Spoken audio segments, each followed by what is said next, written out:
Hello, friends. I'm Sam. You're listening to me and my brother Jake. Say hello, Jake. Hello, Jake. Well done. And today's podcast is brought to you by no one, because no one gives a shit. And this is our general everyone welcome podcast. Suck on it. The podcast where we like to talk about some issues, bring them up, and mull them over. Suck on it. Yeah, or like think about it, verbally to sort of, break it open the issue. Sort of like suck on it. Yeah, but well, I mean, mull it over. Suck on it. Yeah. Debate, even a good hearty debate.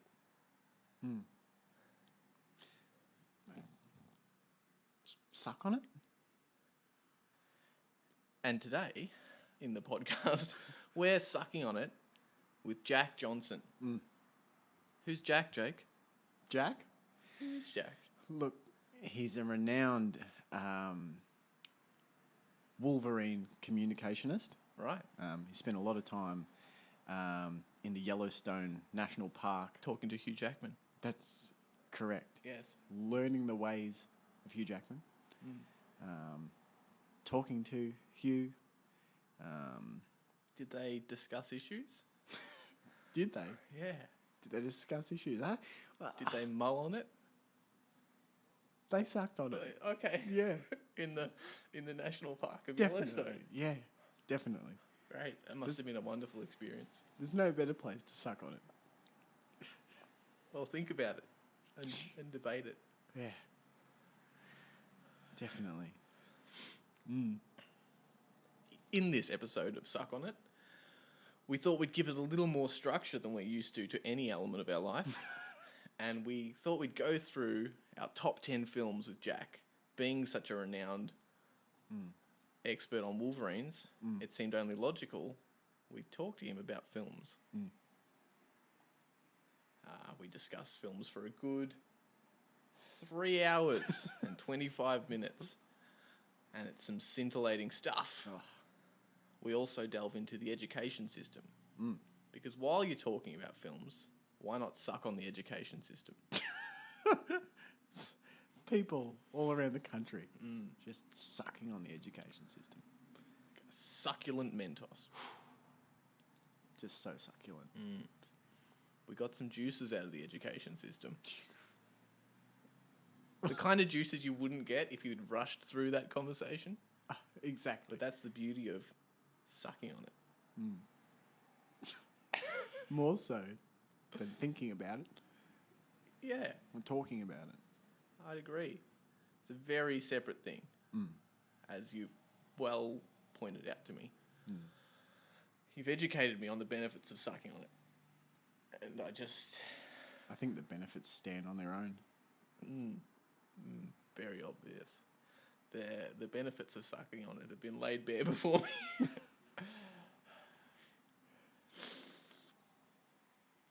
Enjoy.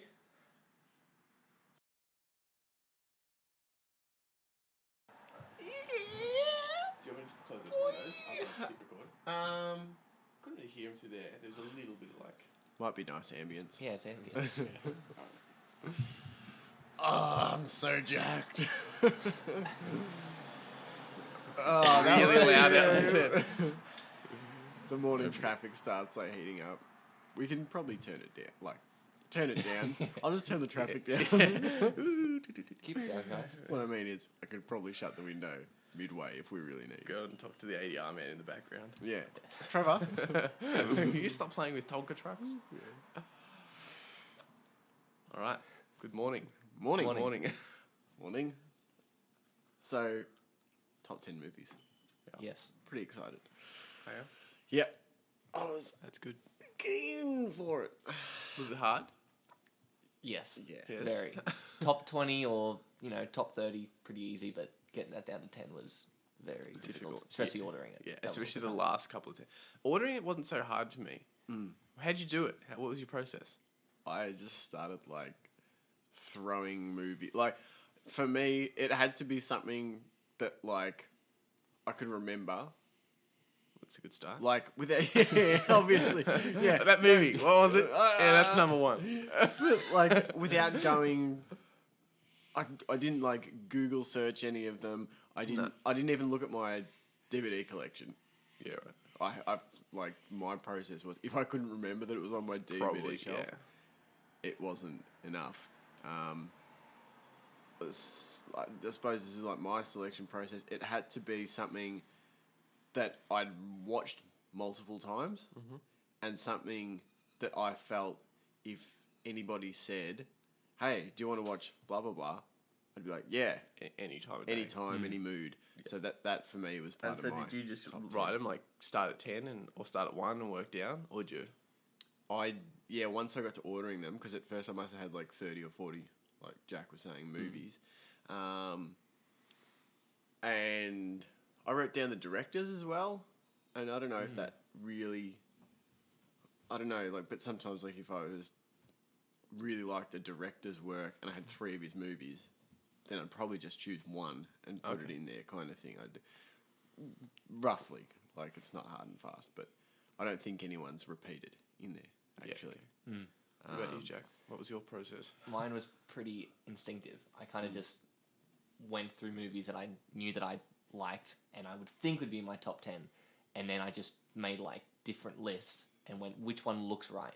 For at least before I numbered them. Like, which one looks like my top 10? Yeah, right. The ones that I think, like, ones I remember, ones I watch all the time. Your top 10 probably shouldn't surprise you, I guess. Yeah. Like, that's a good point. Well, there was quite Really? a few that were like, which ones are going to make the cut? And I just stuck with, okay, which one looks right in my top 10? This one doesn't really look like it belongs. Yes, I like it, but it doesn't seem like it's in my top 10. Yeah, right. And then ordering it, I went from 1 to 10. I went, okay, what's my number 1? And then I picked that one. And then I went down, and then it got easier because I was like, okay, these ones can be, like, number 10 might be able to be 8, 9, 10.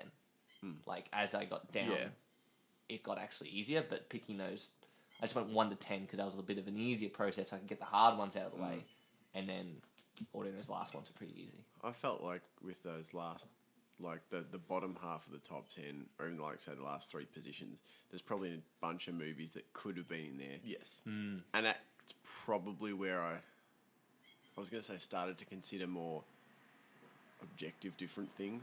Like, Okay.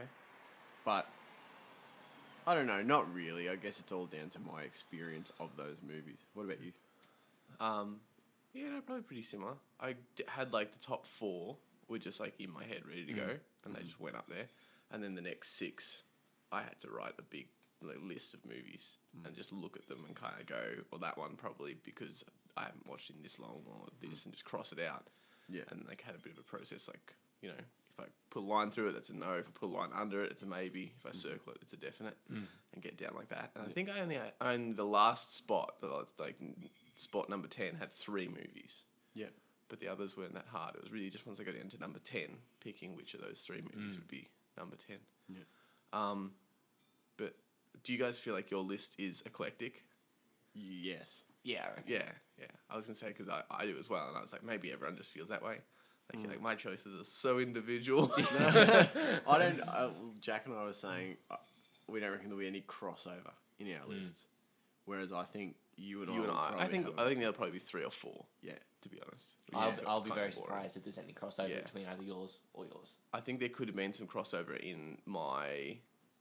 I wouldn't be surprised if there was crossovers in my list of 40 movies. And Yeah, yours. yeah. Like Yeah. there'd be lots that you all like, and like there's heaps of ones that I've only like watched once, or even a couple of times, but like I need to go back and Yeah. see. Do you think that nostalgia should be taken into account? Because I did. I went, Yeah. well, it's a part of what Yeah. you like about movies, but some people would think that, well, that's your nostalgia goggles. It's not actually what you Yeah. think is the best movie. It's just what you remember.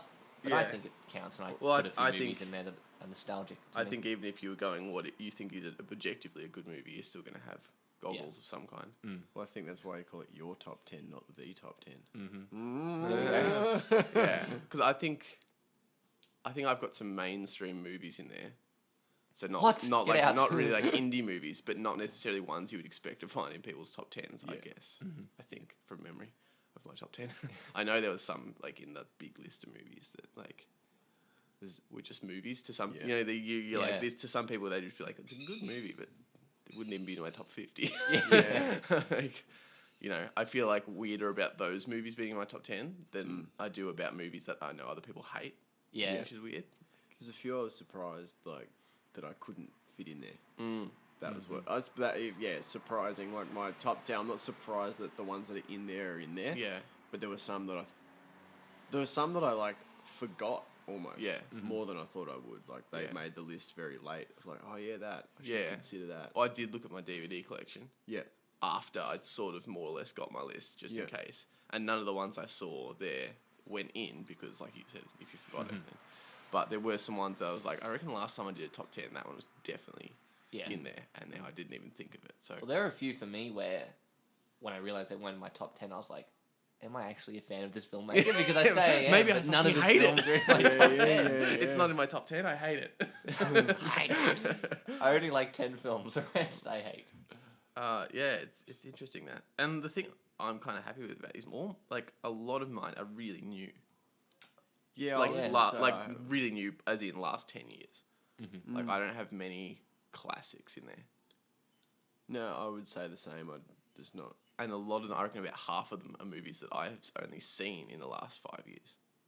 Which is I've got kind none that I've watched in the last 2 or 3 years. Yeah, They're right. all relatively, I think like half of them are relatively new, like the past 5 or 10 years. Yeah. But then the other half are what you'd call classics. Classics, like, I think yeah, it's right. a good 50-50. Yeah. No, I think mine is constantly changing, which is kind of interesting and not necessarily what I expected. Well, picking it too really made me think about how we always say it's all totally subjective.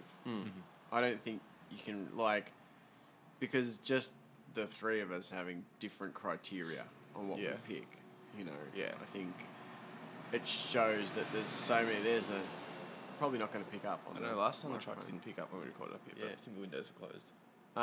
People would be like, what are you talking about? Yeah. We did, in the last podcast, me and JD, we were talking about, we made some callback to a conversation about aliens. We were talking about, there's the mothership, and then when you listen back to it, there's nothing in there. Jake just started going, look out, the aliens. They're crazy. So, do we want to crack Yeah, into let's it? crack into it. So we'll go, around the room with our number 10. Around the horn? Sounds good. Do you want to go first? Sure. Do you want Jack to go first? I don't want to go first. Okay. I'm happy to go first. So, do we need to get any honourable mentions out of the way? Or do you want to do that? We'll do them before number 1. All right. We'll Okay, get to that- number yeah. 2. Like a proper one. All right. There we go. Yeah. Clearly not honourable mentions for the number 1 spot. Yeah. All right. So at number 10 in Jake's top 10, Mad Max Fury Road. Okay. Yeah. Yeah. Interesting. Made it in there for Yeah. me. I mean, I've got thoughts about it. Go Do we for wanna it. talk- So, I think that was one of the best cinema experiences I've ever had. Yeah. Going to the movies to watch Yeah. that movie. That was just like, I think I said to you, that was like opera. Yeah.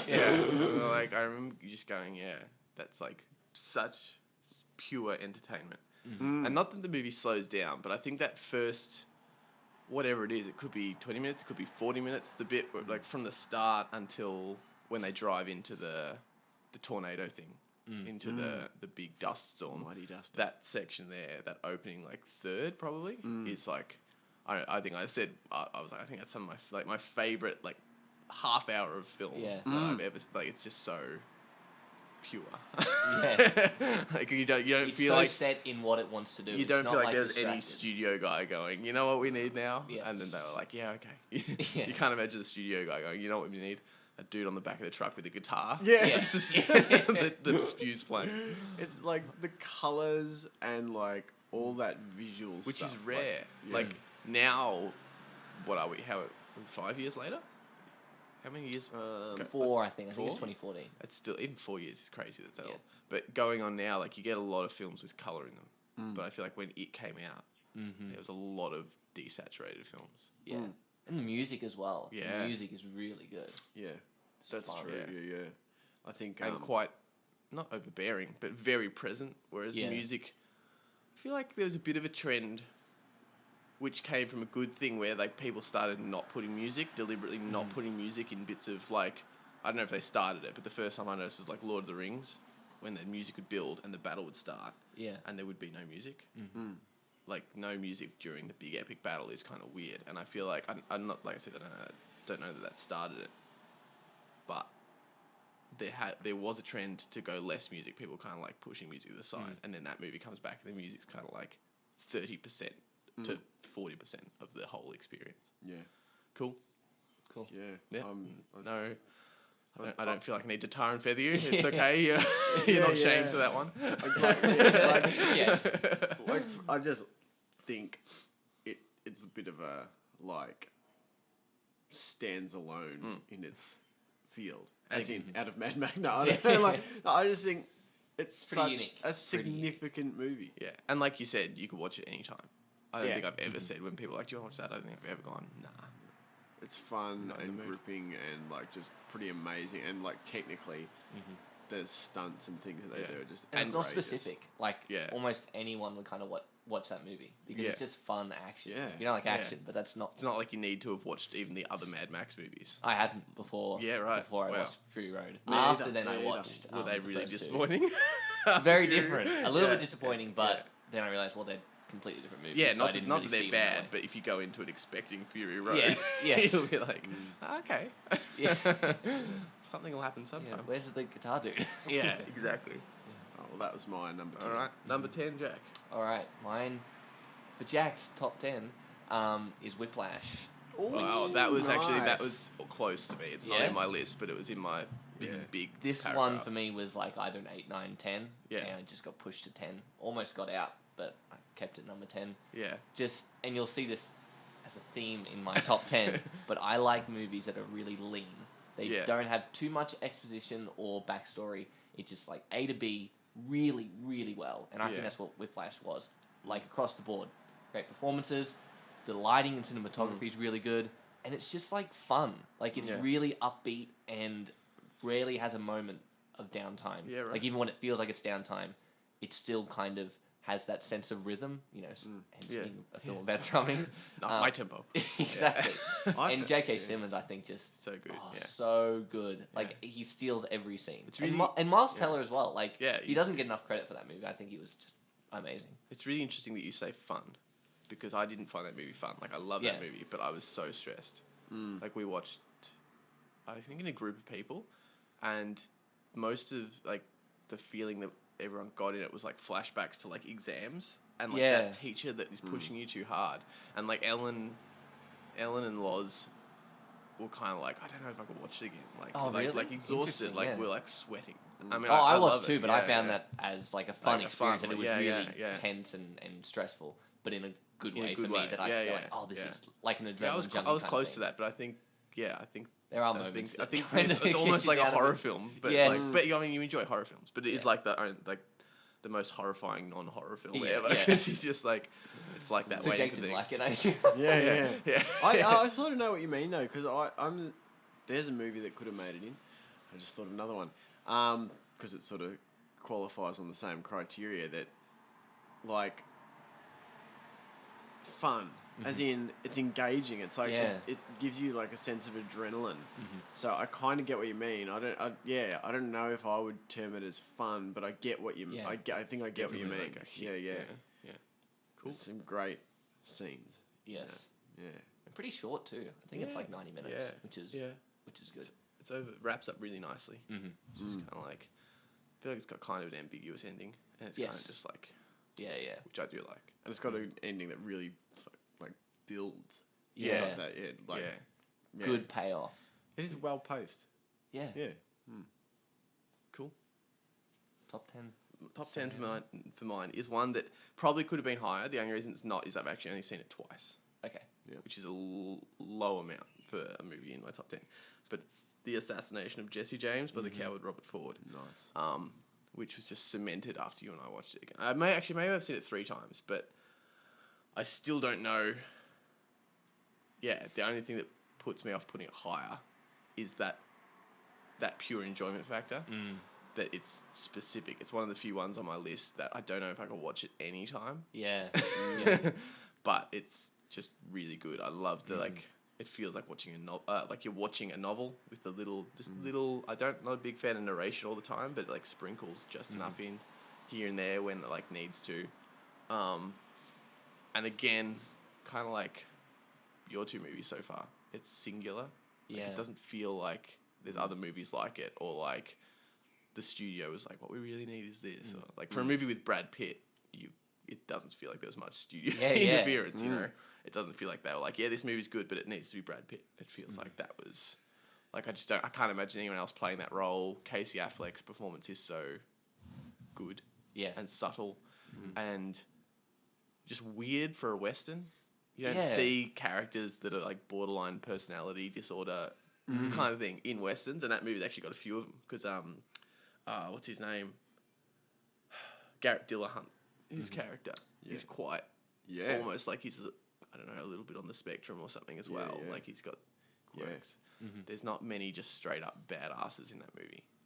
Yeah. And for a Western, they're all, and then there's like even the action in it, that shootout in the house when they're just missing each other. Yeah. And they're just like walking closer. Like one of them gets shot in the leg and then the other one gets shot in the hand. I don't know. I remember watching it at the Swamppool Cinema. Have you been to the Swamppool Cinema? No, not yet. It's like themed old school. So they've got like the live organist for the trailers and stuff. And all the seats are all red leather. And it just felt like it was really cool to watch that movie in that setting. And so I think that has really cemented it as me for like an experience. Yeah. The whole cast, like, really are great in their roles, isn't it? No one that really like goes, they didn't really do their part. Such and good ensemble. like Jeremy Renner is really good in it too. Sam Rockwell. Yeah, he's so good. He plays such a good, like, doofus with a bit of a dark streak. Like, not that his streak in that one isn't like dark, but it's like sad. But also like, a bit of sweetness. Yeah, Like in pretty much everything he does, he has that bit when he plays that kind of role. He adds that bit of like you feel a little bit bad for him. You feel sorry for him, and he just seems like a dude that just wants to just hang out with the guys and stuff. And he's like, I don't want any of this.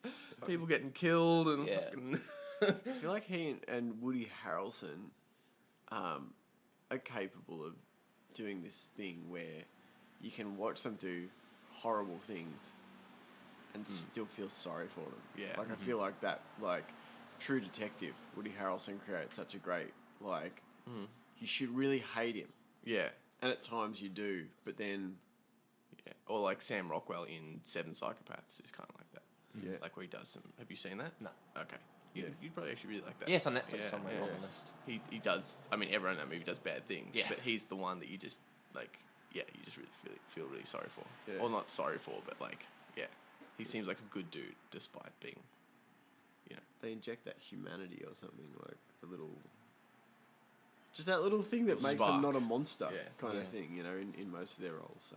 And the music in Jesse James is really good. Like that duo, they pretty much like all their music. Yeah. It's a really cool film. It's a little bit obtuse. Would be my only criticism of it. Like I can't imagine just recommending to anyone. Yeah. Or like being like, movie night, let's sit down and the parents are coming over, let's watch this. Yeah. I think that's the only reason it didn't kind of come to mind for the top 10s when I first watched it. Yeah. Just a bit long in parts. I still really like it. It's a great movie, but doesn't really get near my top 10. It's just a bit long. Yeah, it's definitely long, but I don't know how you could cut it down. Yes, it's one of those movies that's like, there's no real scenes you just need to speed it up. That's all you can do. Just watch it at double speed. Do you think you could even imagine recommending it to Western fans? No, probably not, because there's not enough people shot in it. Yeah. There's probably like 2 shootouts in the whole film. Yeah. You can just replay that moment Yeah, over and over, yeah. then they get their fix.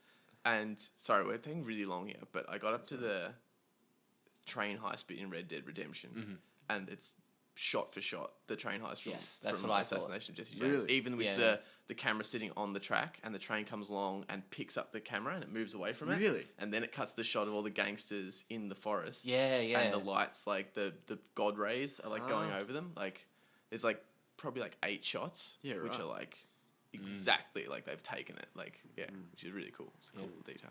Huh. Number 9, Jack. Number 9. All right, so number 9 for me, Christopher Nolan's The Dark Knight. Interesting. I just got to jump in to say that's my number 9 as well. Your number 9 as well. Yeah, That's nice. weird. Wow. I had a feeling. I didn't think that'd be in yours. Yeah, like I right. knew it would be up there for you. That was close for didn't- me. Yeah, it was right. going to be a 9 or 10. See, it was really close, right. but just Yeah. got out. Well, that's handy. We can both talk about our number 9. Okay, Like, yeah, I wait, think mate. it's like... It... Again, in the same way I kind of feel about Mad Max being just, like, a significant movie. Mm. And maybe it's not for everyone, but for me, The Dark Knight is really significant. I probably haven't watched it in 5 years or something like that. But I think, like, significant because of how into, like, Batman and stuff. At the time. Yeah.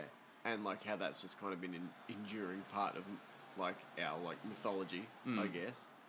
And then just seeing it done that way. Yeah, someone actually like really took it seriously. Yeah. Like there was no nods or winks, Yeah. and no, so that's how that feels. Or, Yeah. It was like not that they didn't have humor, No. but it wasn't like, haha, it's just a comic book movie. It felt like an actual movie. Yeah. You You could- just happened to have Batman. in it. I was gonna say, I feel like it's cliche to say, but it could have been a real, just any other movie. Like I feel like a lot of people say that, but I do feel that. Yeah. I feel it. And then at the same time, the other way, I feel like, because I like subscribe to that as well. That it could be a movie, like could be like we've said, like Heat. Yeah. It's kind of like Heat, you know, with those. It's a real crime thriller, but then at the same time, It wouldn't be as good. It would it's be so Batman to me in some ways. Yeah. You know, like it is so the different themes it deals with, like corruption, Batman questioning like the identity of Batman, Yeah. the relationship between him and the Joker. is what he is doing actually working. Yeah. Like the whole no killing rule and like the escalation kind of thing. Is he just making it worse? Does he create the villains? Is he there because they're there, or are they there because he's there? And it kind of distills all that down into a very palatable Yeah. kind of It's way. a good Yeah. popcorn movie. Yeah, Like, yeah, yeah. It has those themes and ideas that you want, but it's just And- so like it's a good blockbuster, Yeah. big budget movie that isn't just and full of heaps of CGI. and about as dark as you can imagine an M movie pushing it. yeah. Well, Really, like Yeah. if it's not going to be MA, I can't imagine that they could get much more in there. Like, I mean, like the Joker cuts people open, Yeah. like from their mouth Yeah. out, kind of like if you saw like an extra second of when he does that, I feel like you're MA. Yeah.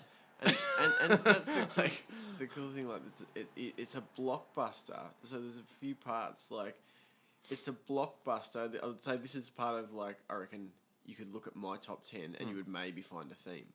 Is that often, for the most part, they are blockbuster movies, but with bigger themes kind of worked in. Yeah. Yeah, Like, and I think and smaller themes yeah, well that's too, yeah. like more intimate stuff too. Like what's your favorite scene in The Dark Knight? I reckon definitely Harvey Dent with the gun to the corrupt police officer's head. In the car? No, that's Maroney in the car. At the It's just after he's just after that he thinks they've shot Gordon. before he's threatening the guy. He's playing Russian roulette jumps with the into dude. the car. Yeah, and then Batman catches the coin. Yeah. He flips it a few times, then Batman catches the coin. Is that the same? Is that the you can't give in scene? Yes, yeah, yeah, that for yeah, me is that yeah. movie. Which I was going to say the interrogation scene. I get goosebumps just thinking about Yeah, it yeah. now. It's The such a good scene. The interrogation scene with Batman and the Joker. Oh, Both of those scenes, though, they're maximum 3 actors. yeah. You know, and Yeah, they're yeah. like you would a Batman movie, and that's your favorite scene. Like, Yeah. like, what about the car chase? and Yeah, the truck flipping, all that stuff. Yeah. And those scenes too, like at one level you can look at it as okay, so they've taken Batman and they've put it in the real world, they've brought it down and made it gritty. But at the same time, characters like the Joker are still big. Characters like Two-Face are big. Batman is big. Yeah. At the same time, it elevates like the kind of like philosophy of it Yeah. to a point where, say, a movie like Heat can't go because the characters aren't big enough, Yeah. kind of thing. You know what I mean? And I don't mean they're not complex. Well, you enough, don't. but Yeah, when the Joker's somehow got guys outside that nobody wants to do, planting the phone in someone's stomach and all this kind of shit, you don't question it. Yeah. Whereas if just some random bad guy in a cop movie does, you'd be like, how the fuck's he doing that? Yeah. But it That's makes bullshit. sense in But Batman. Yeah, you just kind of, well, it's the Joker. You know, he's planned 8,000 steps ahead without even realizing it himself. There are so many scenes in it that I think, and that's probably another like criteria for me is, are there scenes in a movie that stick with you? And there are so many in that, like Very iconic. the scene, the phones on the boats, the different boats, Yeah. the Joker hanging in midair saying that you know, we're destined to do this forever, and we never get to see any more of it. You know, that for me is like pretty amazing moment. That sort of like well, kind of goes beyond the writing, really. Yeah. Anyway, Number 9, Jack. Mine is Mystic River. directed Nice. by That Clint was Eastwood. that was in my like big list. Probably a lot of these are like, top- don't quite like make I it. had a feeling that would be. I thought you and I would have a lot of overlap in my Yeah. maybes. yeah. But not you two. I- Maybe so much. I love this movie. Yeah. It's probably the first movie I watched where I was like fully depressed. Yeah. Like movie sense. Like it was so down and it's so like dirty and grimy, but it's just so well crafted and like a great ensemble piece. Like the acting's great, music is great, and I know films have done similar stories before and since, but I think it does it the best of those kinds of movies and just stand out from everyone. And it made me a Clint Eastwood fan as a director. I think it's just. Do you think he ever did anything as good? Mm, Like, just not too many spoilers, but do you have any more Clint Eastwood movies in your list? I don't think so. No. Yeah. No. Yeah. Because I feel like the same. It was the first. I mean, I liked his westerns, but that was the first one I really watched as a director. Yeah. And I've gone to all his other movies he's directed with that as the benchmark. Yeah, And yeah. it's like, well, that wasn't as good. Yeah. Even There are if a it's couple really that are good close movie. that I would call like part of my favorite movies. Yeah. But yeah, I think it's definitely his best work. Yeah. And it's not. I don't remember when it was made. Was it like must have been early 2000? It wasn't 90s. Was Yeah, it? no, it wasn't quite 90s. so tragic Yeah. that some, like, I mean, we can talk about the movies because if you don't want spoilers, like, don't listen to the Don't title. Well, once you hear the title, you know. But like, it's from my memory when they kill Tim Robbins' character, you're kind of aware. You become aware during that scene, right? Yeah. It's cutting backwards and forwards between something revealing That he's that not. he's not, and then you're cutting backwards and forwards between the mob hit on him. Yeah, so Like, you're aware that this innocent guy's getting killed and this guy killing his friend and all. It's just such a great. But it is kind of ambiguous at times. You're not sure. Well, who's even done Sean things. Penn's character's ambiguous. Like, I remember, I think the first time I watched it, once it got to that point, I kind of thought he was like the crime boss of the town, or like of, you know what I mean? Yeah, Like, yeah. I kind of thought that it was leading towards that going. But then if you, and then, like, on rewatches, I've kind of gone, actually, he's just a dude that's got some friends. You know, he's just that guy. Yeah, I remember. Yeah, which Tim is, Robbins does so well in that movie. I feel like Sean Penn does great, but he Yeah. kind of overshadows everyone else in that movie. They go like, "Oh, Sean Penn's so great," and he is. But I think Tim Robbins like Yeah, was a standout for me. It's a Sean Penn's is more glamorous. Like, he's got all the He's moments. doing the from- more acting. He's got all the He's doing moments more from the trailer sort of Yes. thing, you know. Yeah, He's yeah. got those real, like the is that my daughter in there? I mean, I was devastated because a lot of people say that he overacts in that movie, but like at the time, that was like one of my favorite performances. Was he's in that, and I was like, no, he doesn't. He's perfect. I'm pretty sure that movie was in my top 10 last time I did a top 10 list. yeah. Look, I'd have like forgotten about it. It wasn't in my top like 30 or 40 films, but. And it probably wouldn't have made my top 10 on the basis that I don't think I could watch it at any time. But I've got to say, like, it is one of the best movies I've watched. I Have you- thought it was pretty amazing. Have you read the book? No. Not to be that guy. You haven't watched the movie till you've read the book. It's actually like really just like accurate. Like Yeah. I read the book after watching the movie, and it wasn't like one of those things where you're like, really? It's just kind of like Yeah. it's just the movie with more words. Yeah. Like it's really, which is they did a really good job of like none of the stuff they cut out or changed makes you kind of go, oh, how did they change that? Yeah. So it's a good book though. And there's scenes from that I remember the scene where she comes in and I can't remember what, but he's watching something on TV. Vampires. That's right. Yeah, Tim was talking about vampire there. That scene sticks with me. Yeah. Marcia Gay Harden. Yeah. Oh, she plays his It's wife. his wife, yeah. It's a really good, She's great. really good performance, yeah. She's often great and probably underrated. Underrated, yeah. Yeah. It's one of those actors, though, like, when you like really like an actor and there's a role they won an Oscar for, and you go and watch that, and you're like, really? That was the one they won? She's one of those, like, she's got a couple of performances that she's really renowned for. Can't think what they are off the top of my head. But, like, I don't think those performances are anywhere as good as, like, her performance in that. Yeah. Well, often I think, they get recognised for some sort of role where they're finally the lead or something like that. I don't know. Yeah, But or just, like, it's a symbolic role in some way. yeah. All right. Well, my 9 was the same as yours. So do you want me to start at my 8? Sounds which good. is also the same as one of yours, which Yeah. is Mad Max Fury Road. Oh, so really? You've stolen a lot of mine. Oh, sorry. So, yeah, I don't really need to say anything about that. It's a good movie. We all agree.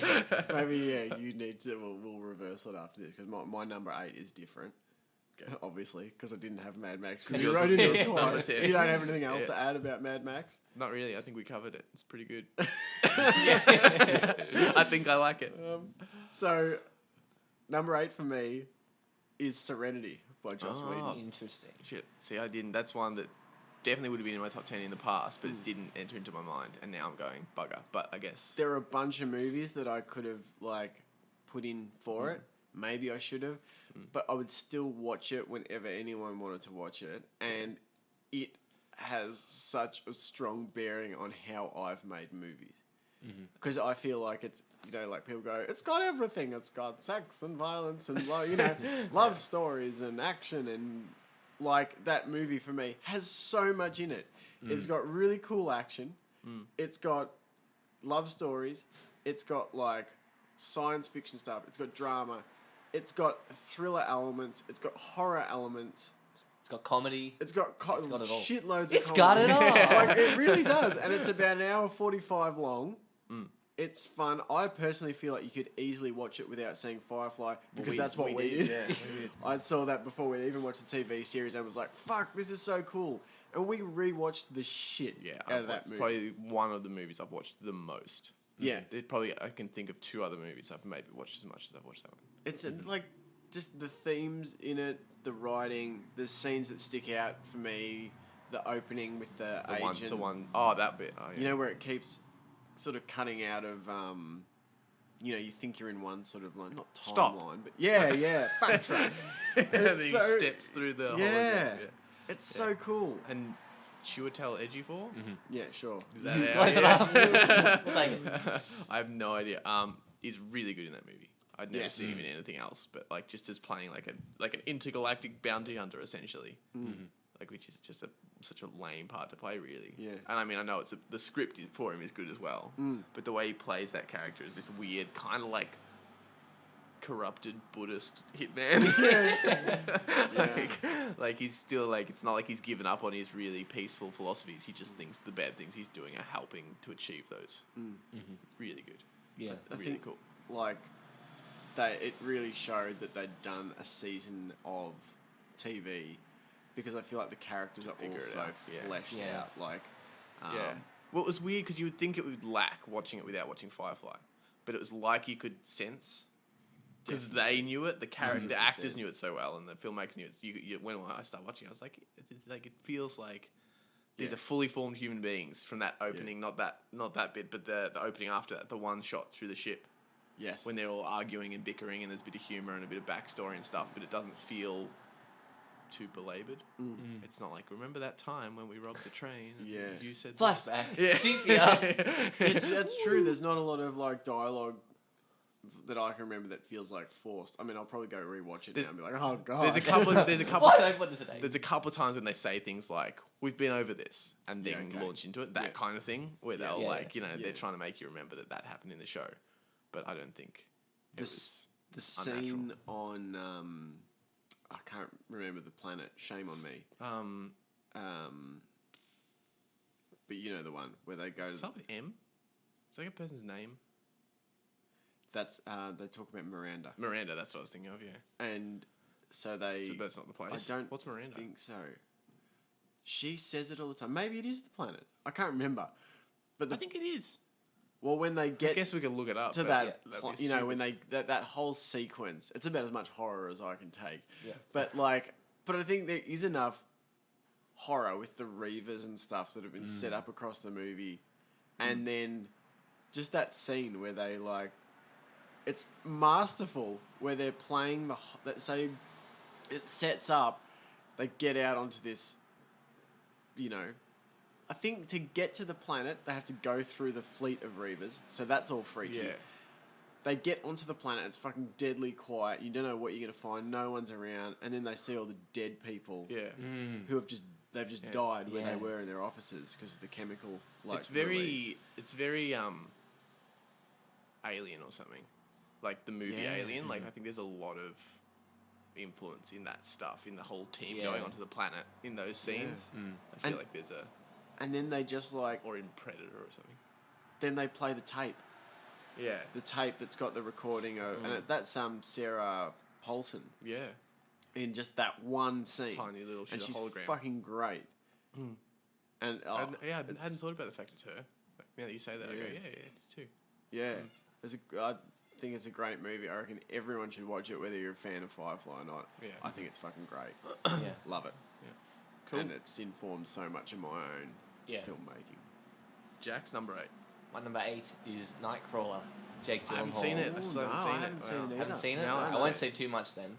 But just really, really well made, tense. Again, A to B, lean movie. There's really, really Jake Gyllenhaal, one of the best performances I've seen in my life. Yeah, right, I'll go okay. that far. I think right. it's the fact that he wasn't nominated for an Oscar is why I don't care about the Oscars. That was a anymore. weird. Like there was a lot of hype for Yeah. his performance, and then nothing after it. Right? Like Yeah. I remember when it was coming out, everyone was going, "Oh, he's going to blow everyone away," and it's not that he didn't, but they just stopped talking about it once Yeah. it came out. No one really went. I think Yes. I think Birdman and Whiplash came at the same year, and it Yeah. just overshadowed Nightcrawler. But it's just so well the psychology Too much between jazz. Yeah, Nightcrawler couldn't exactly. keep up with Yeah. Birdman and You just needed Whiplash's a drum jazz. scene, and then it would have been good. Do a supercut, edit Yeah, it exactly. in. But it's similar to Whiplash in that it's, at least for me, has that fun, upbeat feel. Yeah. But then also has those elements that's really dark and like, wow, like super intense. Yeah. And the psychology between when the scenes are set in the day and at night is really interesting. It's just so, and it really like builds. Yeah. It's one of those movies that like it kind of starts off a bit slow and the characters are kind of just normal, and it just gets crazier and darker and just there's a lot of scenes Who's- that come to mind that I won't say, Yeah. but I would really recommend it. I think it's Who's just the director? one of the Gilroys. Okay. One, I think it might be Dan Gilroy, Dan Gilroy. but it's one of the Right. Gilroys. Yeah, just such like an LA movie. It's really Yeah, right. both like visually, and then it's so much about the LA media scene and really fascinating and kind of shows you what you shouldn't be as a videographer. Cool. But Yeah. I love it. It is on. Yeah, it's on my list to watch. I just haven't got around to watching it. Cool. What are we up to? 7? 7. Do you want me to go with Yeah, 7 you then? start 7. Surprisingly, for me, this is the only Marvel film on my list. And it's Captain America: The Winter Soldier, Nice. which I and thought think about it. I think that really. Yeah, wow, yeah, I really okay. considered it. That makes me feel better. I considered that and the what's the only Marvel film? I don't reckon you've got a Marvel film No. on your list. I also considered just the original, the first Avengers movie. Yeah, that was in my list too. So was Infinity War, Yeah. but Infinity War didn't go in because I have only watched it twice. And also, it's harsh to say, but like I feel like it is, even though it's not called Part A or Part 1, it feels dependent Yeah, on what yeah. happens next Yeah, as true, to how that will be remembered. And Winter Soldier, I think, is about the only Marvel movie apart from like the Phase 1 movies, which obviously didn't have anything before them. But Winter Soldier's the only one of once they'd hit the ground running. It's the only one that I think I would like almost just as much without the rest of it. It Yeah. doesn't really like the whole crux of that movie, even though it makes it better to be no shield. So then when Shield's Hydra and all that, it does affect you. I think like the editing and just the tone and style of that movie is enough that it's really me. Yeah. Yeah, You know what I mean? Like yeah. you watch a movie and you go, I feel like they're making this for me. Yeah. I feel like they went, what does Sam Dedicated want? to Sam Bottel. Because it's all that espionage kind of. super 70s espionage stuff. Obviously, it's the like comic stuff, which I love, but it's that 70s sort of vibe with really cool like non-CGI'd fights. Like there's cool over the top CGI stuff, but like the knife fight between Winter Soldier and Captain America with that building almost Heath Ledger Joker-esque, like while they're fighting, and like obviously I knew who he was because of the comics, but even then, like, it sucked me into the point when it revealed it, I still went, oh shit, boy. Like, it's just, I don't know, it's just one of those movies that I think, like, Avengers 1 was in there, it was almost in there. I love most of the Marvel movies, really, but it's the only one that I think objectively I could watch any time, at any point, and just really fucking love it, because it took risks. Like, they didn't pay off all the risks. Like, other directors then came in and went, that was good, but we're gonna bring Shield back now. You and I went and watched that at BPAC. Yeah.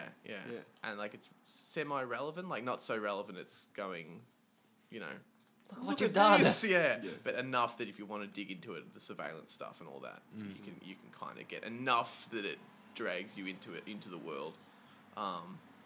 Good solid performances. Robert Redford, solid as a good villain. And I think that's purely, like I said, one of those movies that's just, if you wanted to pick it apart, I'm sure you could objectively say it doesn't deserve to be there. But for me, it's just like, it's perfect. Your number 7.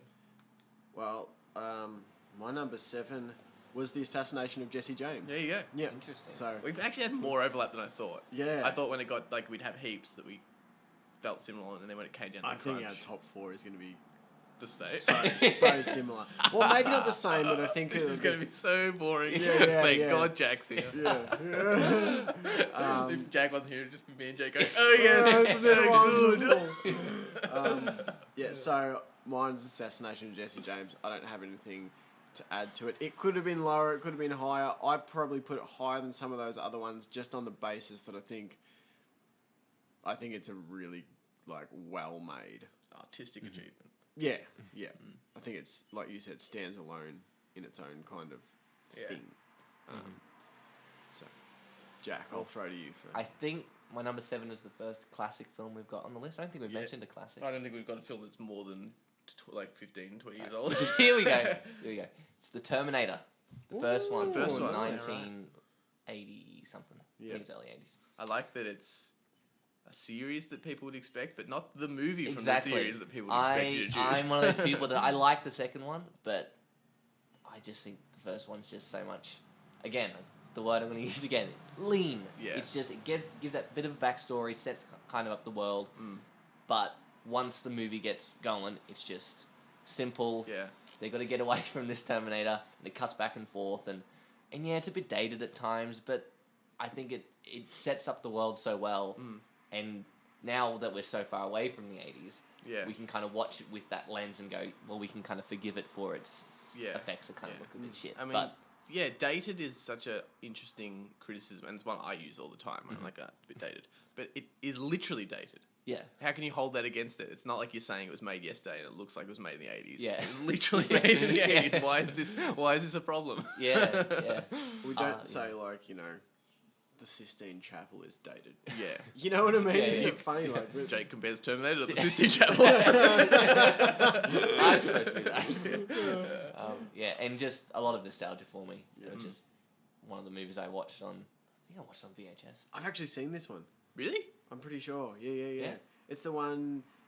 Is there lots of stuff where she's in the house and stuff, and there's her and is it her girlfriend or boyfriend? There's a scene where they get murdered in the house, and I think there's a scene in a nightclub. Yep, that's the first one.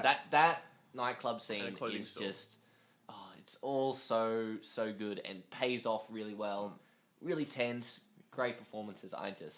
It's very rewatchable for me. I can always watch it. Even though it's not anywhere near my top 10, I would agree that's my favourite of the series. Yes. Number 1. I was just to further put us in trouble with the internet, the internet at large. I was really disappointed with number 2 because I came to it like really late, and it was one of those movies. I think someone at a video store, like the network video, actually gave it to me because I was looking for like the 6th movie in the deal, and he's like, he's like, you could just rewatch Terminator 2, and I was like, I've actually never seen it. And he nearly lost his shit.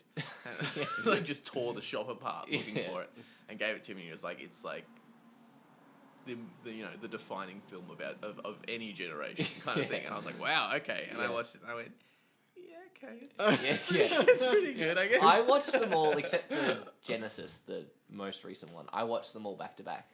Yeah, Within a couple days. Like I went, I'm going to watch all the Terminator movies. Obviously, you watched Genesis first. It was so good, you had to go back and watch all those ones. Yeah, that's what happened. Yeah. So I like the second one, and it's kind of good on its own, but it's just such a different movie. The first one is almost a horror movie.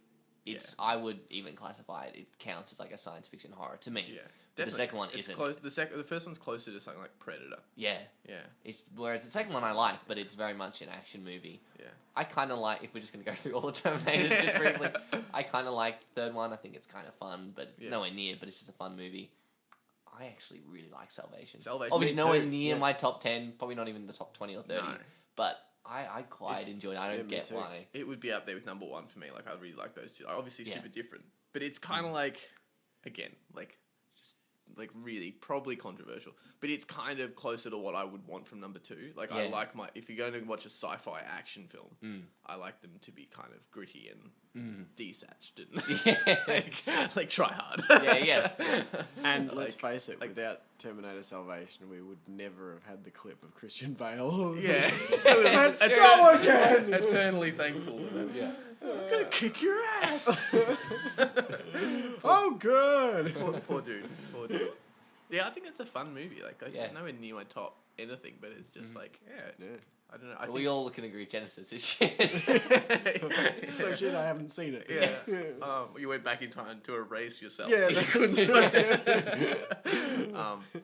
That poor movie. It was. Yeah.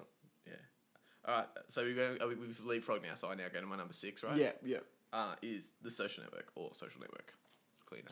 Is it the or? It is the. It is the. Okay. Yeah. There are no other social networks. Drop It's the that. one. Just it's Social Network. It's cleaner. Which, funnily, I didn't think would be in my top 10. I thought it would be in mine and it didn't make it. It's like, it was in my list, but I thought I'd cross it out really quickly. And it's just one of the ones that when I looked at some of the other ones that were in there, and I was like, really? I like that movie more than The Social Network? So it was kind of like, it's quite high for a movie that, like, it's my number 6. But I kind of didn't think it would be in there. Preach it. What's good about it? Everything. The end.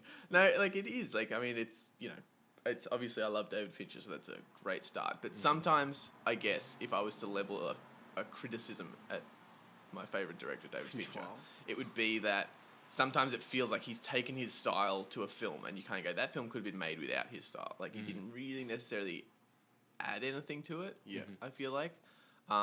As an example, I'd probably say The Game. Yes. Yeah, I agree. I think that's a decent film, but I don't feel like no one else could have made it. Yeah.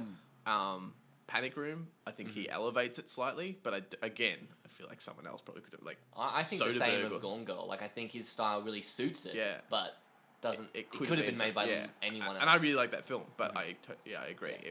It was sort of almost a little too studio for me at that point. Like, obviously not studio because it's so perverse and weird, but it's kind of like they went, this book's really popular and it's fucked up.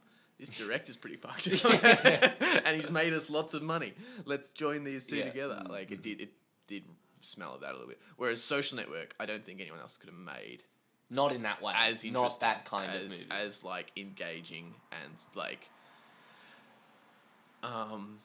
just captivating. Like, a movie mostly about people sitting in rooms talking about computers. And, like, super, super dramatic without him, like, leaning into melodrama. Like, I know some of it was made up.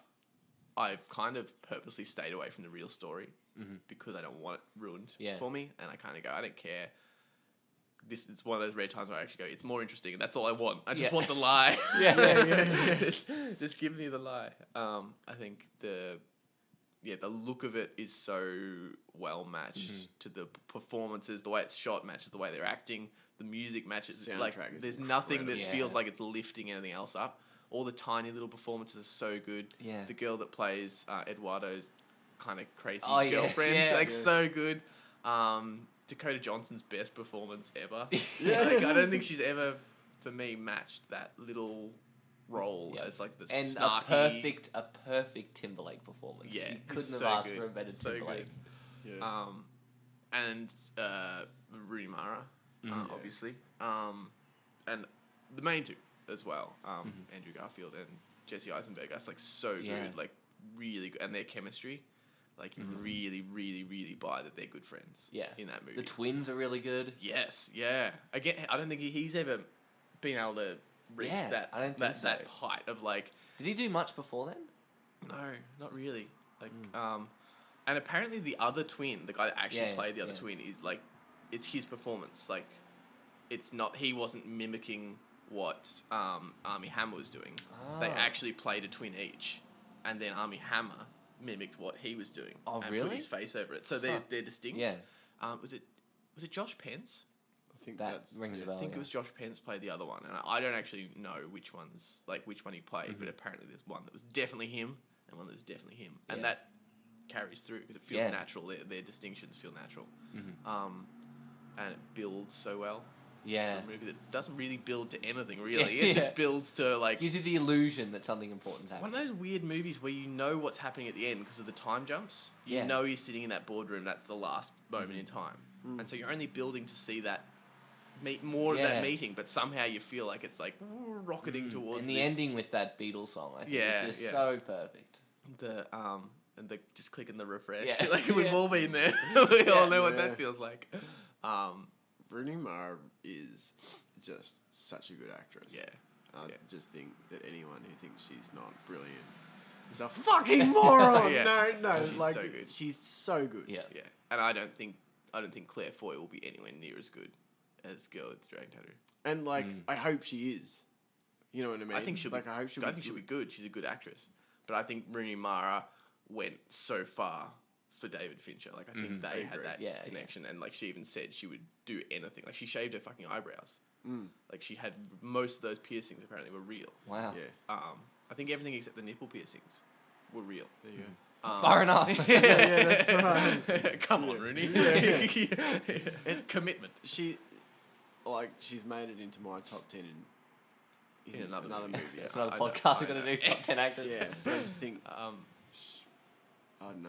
I think she's fantastic, and it's going to be really interesting to see what the trajectory of her career is going to be like. so hard. Sorry, just going back to Social Network. So hard to convince people to watch that movie if they haven't watched it.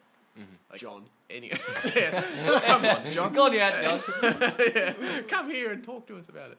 No, like to be fair, I think he actually does want to watch it. He just hasn't found time. Yeah. But I was talking more like older people, Yeah. like older people that are like, Oh, it's yeah, the it's Facebook just a movie about Facebook. I won't get it. It's like it's not about Facebook. Yeah. Like Facebook's the backbone of it, I guess. Like the reason the story's there, but it's just such a good movie about friendship and betrayal and just the modern age Yeah. too.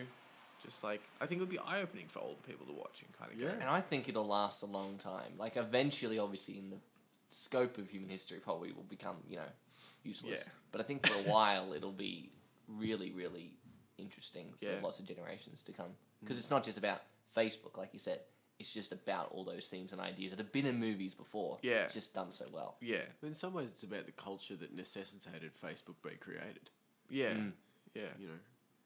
yeah. Literally about this guy that didn't have many friends, created the biggest platform for socialization Yeah. that we've ever seen. Yeah. Yeah, cool. Nice. All right, your What number was- 6. Number I 6. feel like we're really dragging here, which probably like.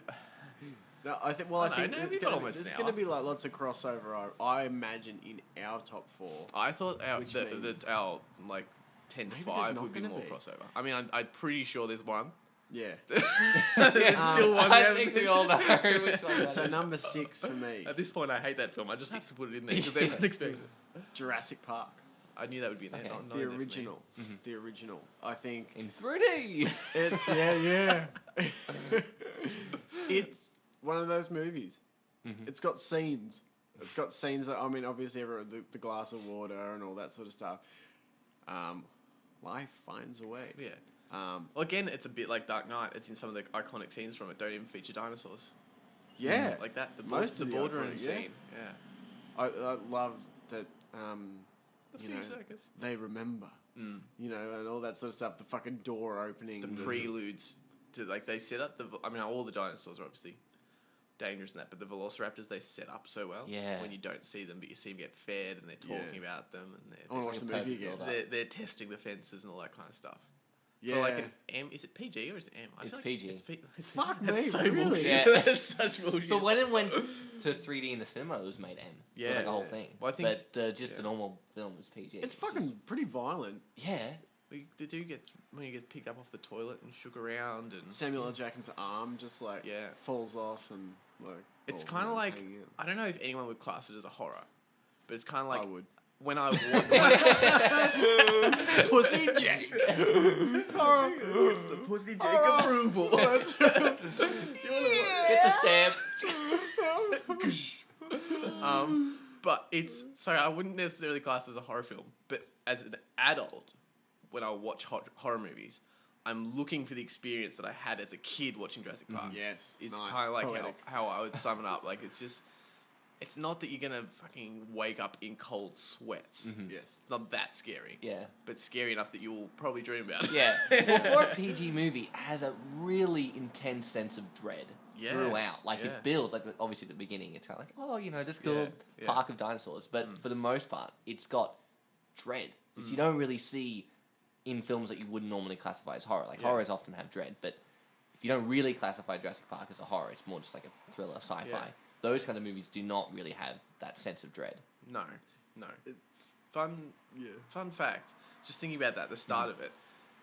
You know, it's got that bit at the start with when the dinosaur Yeah. is in the cage and it's all like. Yeah. That's the raptor, isn't it? Yeah, you and I had watched that like for a long time without that scene. Because whenever you and I used to watch, I don't know if you remember this, but whenever you and I used to watch Jurassic Park, it was on a VHS and the start had been missed, and it would start with the Velociraptor skeleton being dusted. Wow. And Yeah, I never right. knew until I watched on DVD for the first time. Huh. I was like, all Bonus these extra scene. bits. Yeah, right. I remember watching it at John's one time. Oh, yeah. Johnny had it, and I think that was maybe the first time I'd seen it with the full bit at the start. Yeah. Um, Yeah. Well, was that on DVD or was it maybe on Because I remember VHS? John's dad coming in and saying, "Get ready to shit yourselves." or Oh, something yeah. like that. Remember that? Yeah. Yeah. The classic Mike Larkin line. Yeah. It was like, but there are so many scenes in that movie, so many good performances, like all the characters. It's like one of those movies. Well, think about the cast: Sam Neill, Laura Dern. Which one of the Attenboroughs is it? Richard. Richard I thought you Attenborough. said David. Jeff Goldblum. Kirsten Dunst is the girl. No, it's the other chick. Um, She has gone on to do other stuff, but I Okay. can't think of her name. Tim the Human Piece of Toast was in Social Network. yes, so he and was. Bohemian Rhapsody. He plays the bass player. Yeah, right. And the guy who Samuel L. Jackson, Hold on Wayne to your Knight butts. as fucking Yeah. nobody as, cares. As Newman number 2. Yeah, and Dennis Nedry.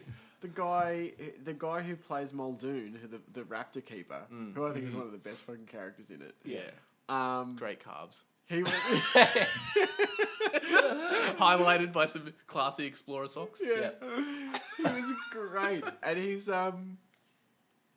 he was apparently a famous, like, you know. He was famous, Edge of Darkness. Is yeah, that You know, there's the Mel Gibson movie. Apparently, it was a really, really renowned TV show in England before that, and he was.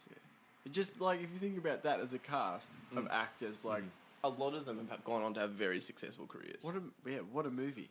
Yeah. Not to mention all the fucking cool dinosaurs and shit, but Yeah, like, holds up so well. Jurassic Park, what a fucking great movie. Yeah.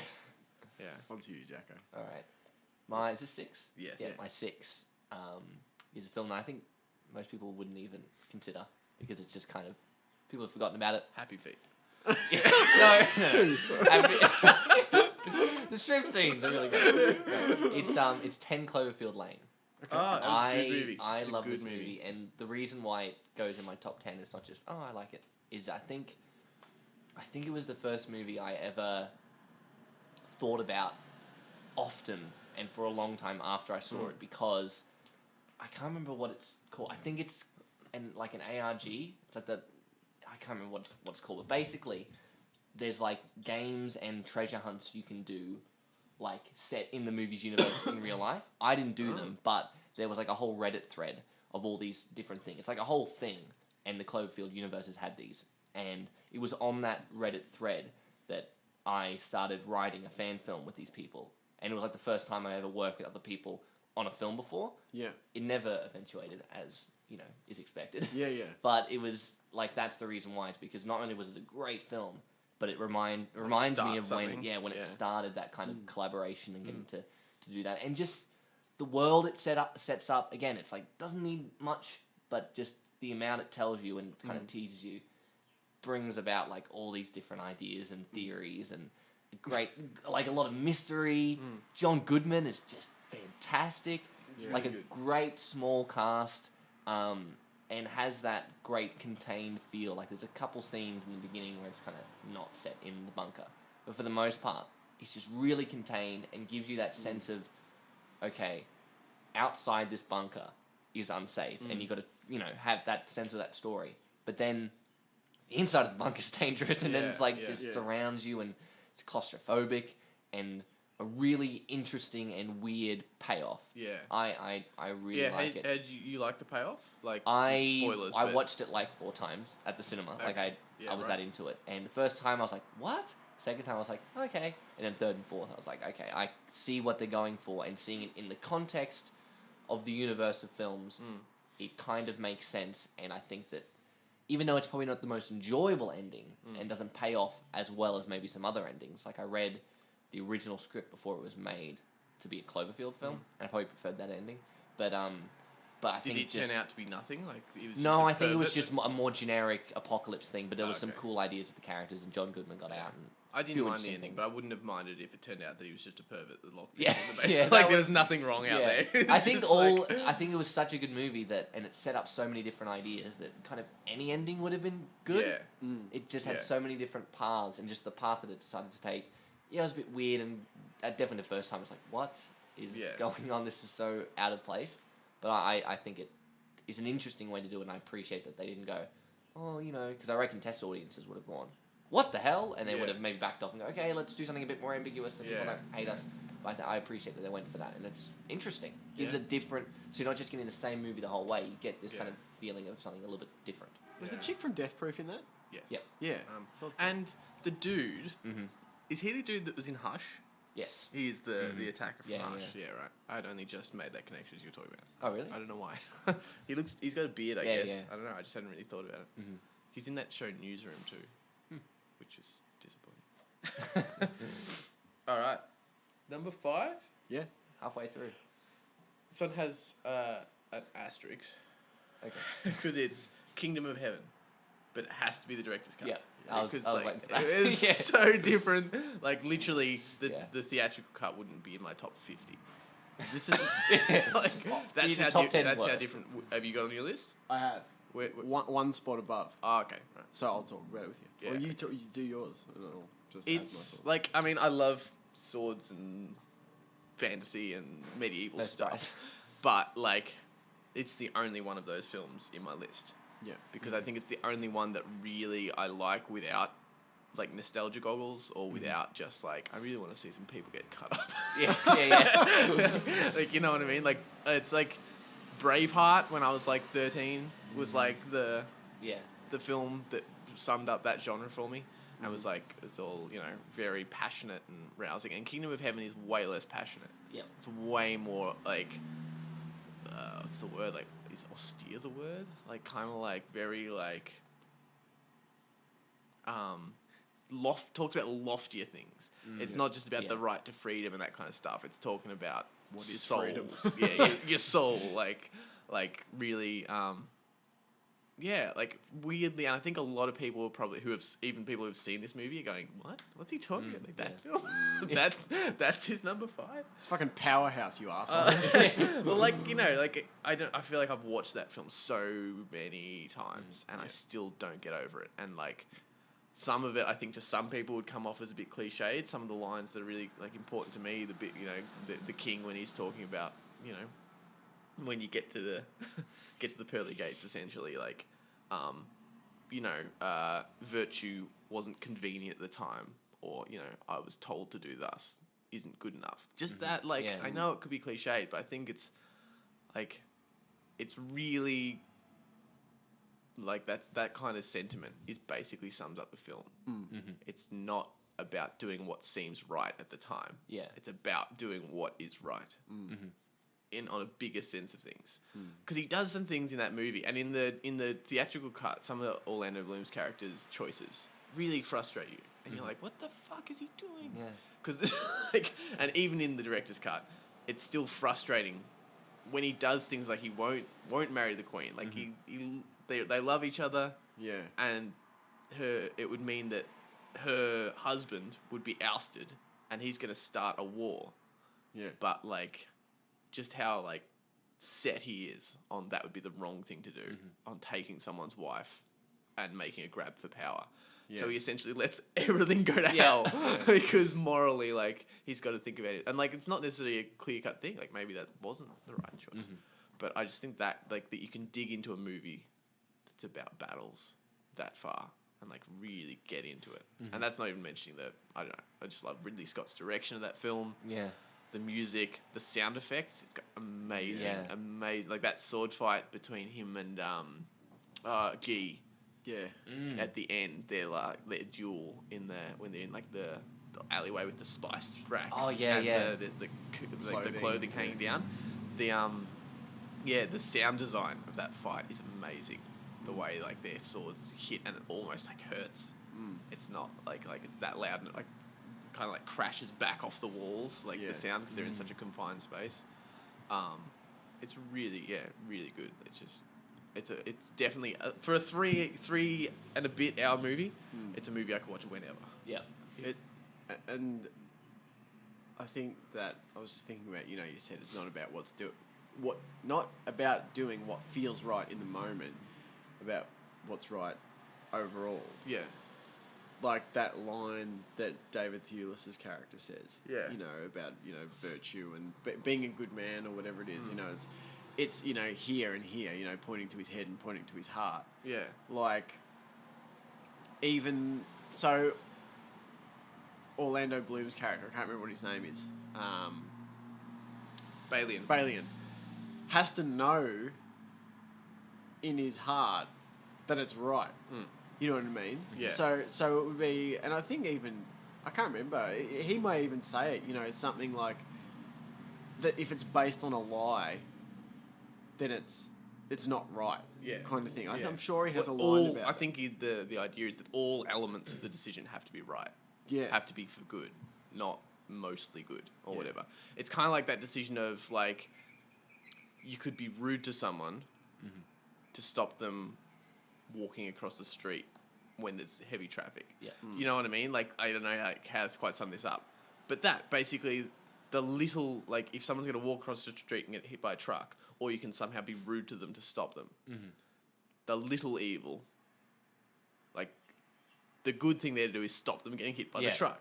But like I feel like the instinct and society is generally built around the little good. Don't offend people. Yes. Yeah. Like that's kind of like a really simplistic way of summing it up. That it's not about niceties, and it's about thinking about everyone, the human race, and that kind of stuff. Like All have claim. yeah, well, I mean, Yeah. the end, like the ending of it, he just surrenders. Like, it's pretty weird for me.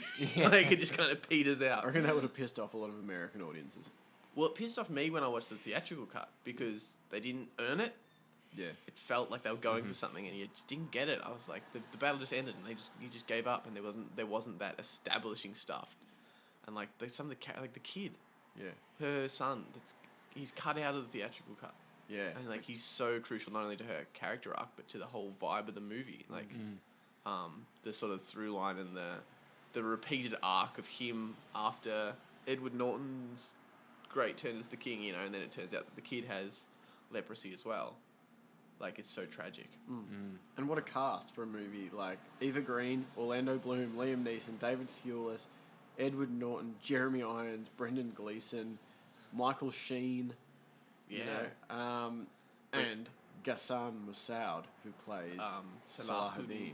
Yeah. He's fucking amazing. Yeah. And He's so you should good. Google him because whole deal is just cool. Brendan Gleeson is Yeah. And I'll just shutting up. his mental turn. Yeah. When he's in the prison. There's some funny bits too. I think it's got humour. Yeah. What was it? That's mine. Number 5. Yeah, that was my number 5. Okay, well, it's my number 4, so we can skip over my number 4 when we get okay. to it. But my number 5 was No Country for Old Men, Nice. which I just think is, like, again, one of those movies that informed so much of, like, my filmmaking, like, experience. I remember there was a week where you and I watched it with breakfast, like, I would say 7 times. 7 now, times. Like Wow. every day for a week. yeah. Like sometimes twice in a day, so possibly more like 9 times in a Yeah. week. Yeah. It was insane. And sometimes Dad would watch it with us, and like, yeah, it was like 9 o'clock with your cornflakes. I'm going to watch No Country for Old Men because it's just. Because I'm homeschooled. Yeah. And a serial killer. Well, you guys showed me that movie. I hadn't seen it before you guys showed me it. Yeah. Yeah. That was close to my top 10. Didn't quite make it. Really? Yeah. Because you weren't huge on it the first time you watched Yep. it. What changed? What changed for me? I don't know. I feel like definitely, I'll be honest, an element of it was I couldn't quite understand with their accents what they were actually saying yeah. when I watched it with subtitles. If I'm being honest, when I watched it with subtitles, actually, when I was understanding exactly, because obviously I could still hear the gist of what they were saying, but actually getting exactly the words, what they were saying meant so much. And they it are really so informed important. it. Like Yeah. the script, yeah. And Exactly. I feel And like just having an idea of where it was, what the movie was kind of about, watching it again, then I went, okay, I know what this movie is about. I was expecting something a little bit less slow. And I like slow movies. And then once I knew that this was the kind of tone and pace it was going for, I was like, okay. And having that all inform it meant that I now really like it. But the first time, I just, couldn't really understand what was going on. And it was just a bit slow. But then watching it again, it's just... I don't really think that's like it. uncommon. Like I can't really remember the first time I watched it that well. I know I loved it, but I know I didn't get the humor. Probably because of that. Like you were like listening and trying to get through their really thick drawl kind of thing, and so you're like holding on to the nuggets of story. Yeah. So you weren't getting the nuance. So I definitely think what I missed was not necessarily what was going on, but the humor. Yeah. So and that's a big part. Funny of it. movie. But I know a lot, like, it got Oscars and stuff, so it's not like it's an underappreciated film. But I know a lot of people that hated it, like, so much. Like, I remember, like, Cal. Yeah. And I didn't watch it for years because Cal and his mum went out, one of our best friends and his mum went to see it. And they, he was like, it is the worst film ever. He's like, do not waste your time. He's like, it's so shit. And we're like, oh, okay. And so I didn't watch it for some reason. Yeah. Because that was back when I was influenced by what people said. Yeah. Well, that's the same thing for me with the other way around. Yeah. Yeah, everyone's like, everyone it's- meeting me and Jake every day. But even wake like up to I a remember text, Dad "Have you saying that seen he it yet?" really liked it, Yeah, and right. so like a lot of people had said it was great, and this is just a case for a lot of movies that people love that I just find either I don't like them or I just go, yeah, they're good, I like them. Yeah. It's just because it's just the expectations are just so high. I was just thinking about like the experience of watching it. Was it really weird if you were struggling to hear what they're saying and me and Jake are laughing at what Yes, so it's yeah. like, come around. There were a couple of moments I was like, I don't really get why you're laughing, but okay. We just see like guess the it's- mental people in the corner. Yeah. We don't know what they're saying either. We're just pretending. And you're like, oh, you're just laughing. It's just so funny. And what, Jake laughed, so I laughed. Again, what an awesome cast. I mean, obviously, you can't underrate the writing and the source material from which it's drawn. Having read the book, I know. That's 2 mentioned now. You have one more. Yeah. That's it. The Not name book- drops, book drops. Yeah, the book is definitely worth a read, but I don't think like it's something that I would go, oh, the book is so much far superior. The book is fucking great, and the movie's fucking great, and that should be what happens when you have great source material. You should make a great movie, and more people should be held accountable for the shithouse films they make of brilliant books. Yeah. That's probably for the script content podcast, but I think more people don't understand that it's not about trying to replicate every scene from a book and then going, fuck, I can't replicate 400 pages. So I'll just cut heaps of it out and replicate accurately 30%. Yeah. The bits that won at the Pulitzer Prize, it's about capturing the vibe. And I think that's what they did with this, and there are direct scenes, but there's so much of the book that is monologue Yeah. from the sheriff, Yeah. whereas they've worked that into scenes in the film. But like, it's just an amazing cast. Like, obviously Javier Bardem, but Tommy Lee Jones, Kelly MacDonald Yeah. as Carla Jean. She's just those little roles. I need to know that. And Tommy Lee Jones' partner. I feel like he's only in a couple scenes, but he's just really. That's another shout out to Garrett Dillahunt from Assassination of Jesse James. Yeah. He's great at those small roles. He like brings so much. He probably doesn't like that. He probably wants Yeah, to get into big probably roles, wants but to he's like, leave, okay, but I'll take it. he's so good. Like it's that sort of like, I don't know, just the doofus kind Oh, of. Sheriff, we just missed him. Yeah, should have brought weenies. I love the dialogue in that movie is so good. Once you can understand Yeah. it, granted. It is actually probably something worth doing, watching it with subtitles. Well, You know, Don't watch it with subtitles, then Is you're like, that, it's to like be shit. fair, is that a movie we watched with Richard with subtitles on? Quite possibly. Because Yeah. I feel like, and I don't think it's the first time we watched it, but I think it's one of the times when I really got the humor was when we watched it with Richard. Because I don't know if he'd seen it, No, I don't think we and I think we watched it with Rhiannon as well, and she hadn't seen it, and it was a similar experience where they were like, I think they could read the subtitles, so they found it funny as well. But they said without us, they're laughing at it. They wouldn't have known it was going Yeah. for humor. It's weird. It's Yeah, weird. Like it's humor. That kind Maybe of, we're just sick. that sounds like bad humor that you would like not get that it's humor. You would think humor should be universal and you get it. But just it's one of those. specific. The more you watch it, the more you get the humor in it. It's so just that bleak. dry kind of irony. So Cohen's like they've made. It's probably their bleakest film, Yeah. but they've really managed to work in their humor. Yeah. That last half hour was jumped up. Yeah, 8:00. I'll rush through my number 5. No. No, I don't have much to say about I it think anyway. me and Jake are gonna overlap a bit anyway, Yeah, so it'll yeah. get But quick. still, my number 5 is The Gift. Jason Bateman and Joel Edgerton. Shit, that's another one I still haven't watched. So good. Similar. I like it for similar reasons that Nightcrawler has. It's just like it's a bit funny because you got that Jason Bateman wit, and I think people now know him for his dramatic stuff because of Ozark. But I think before then he hadn't really done much. Yeah. And it was definitely the first one that he really put on a fantastic performance, and just subverts your expectations. Yeah, right. Constantly. It's a real, not like a twist like, oh, this guy's this or something. Yeah. Just the way you just slowly realize who characters actually are. You're like, Yeah, shit. right. Yeah. And it's just tense, really, really good ending where you're like, oh, everything's going wrong. Shit.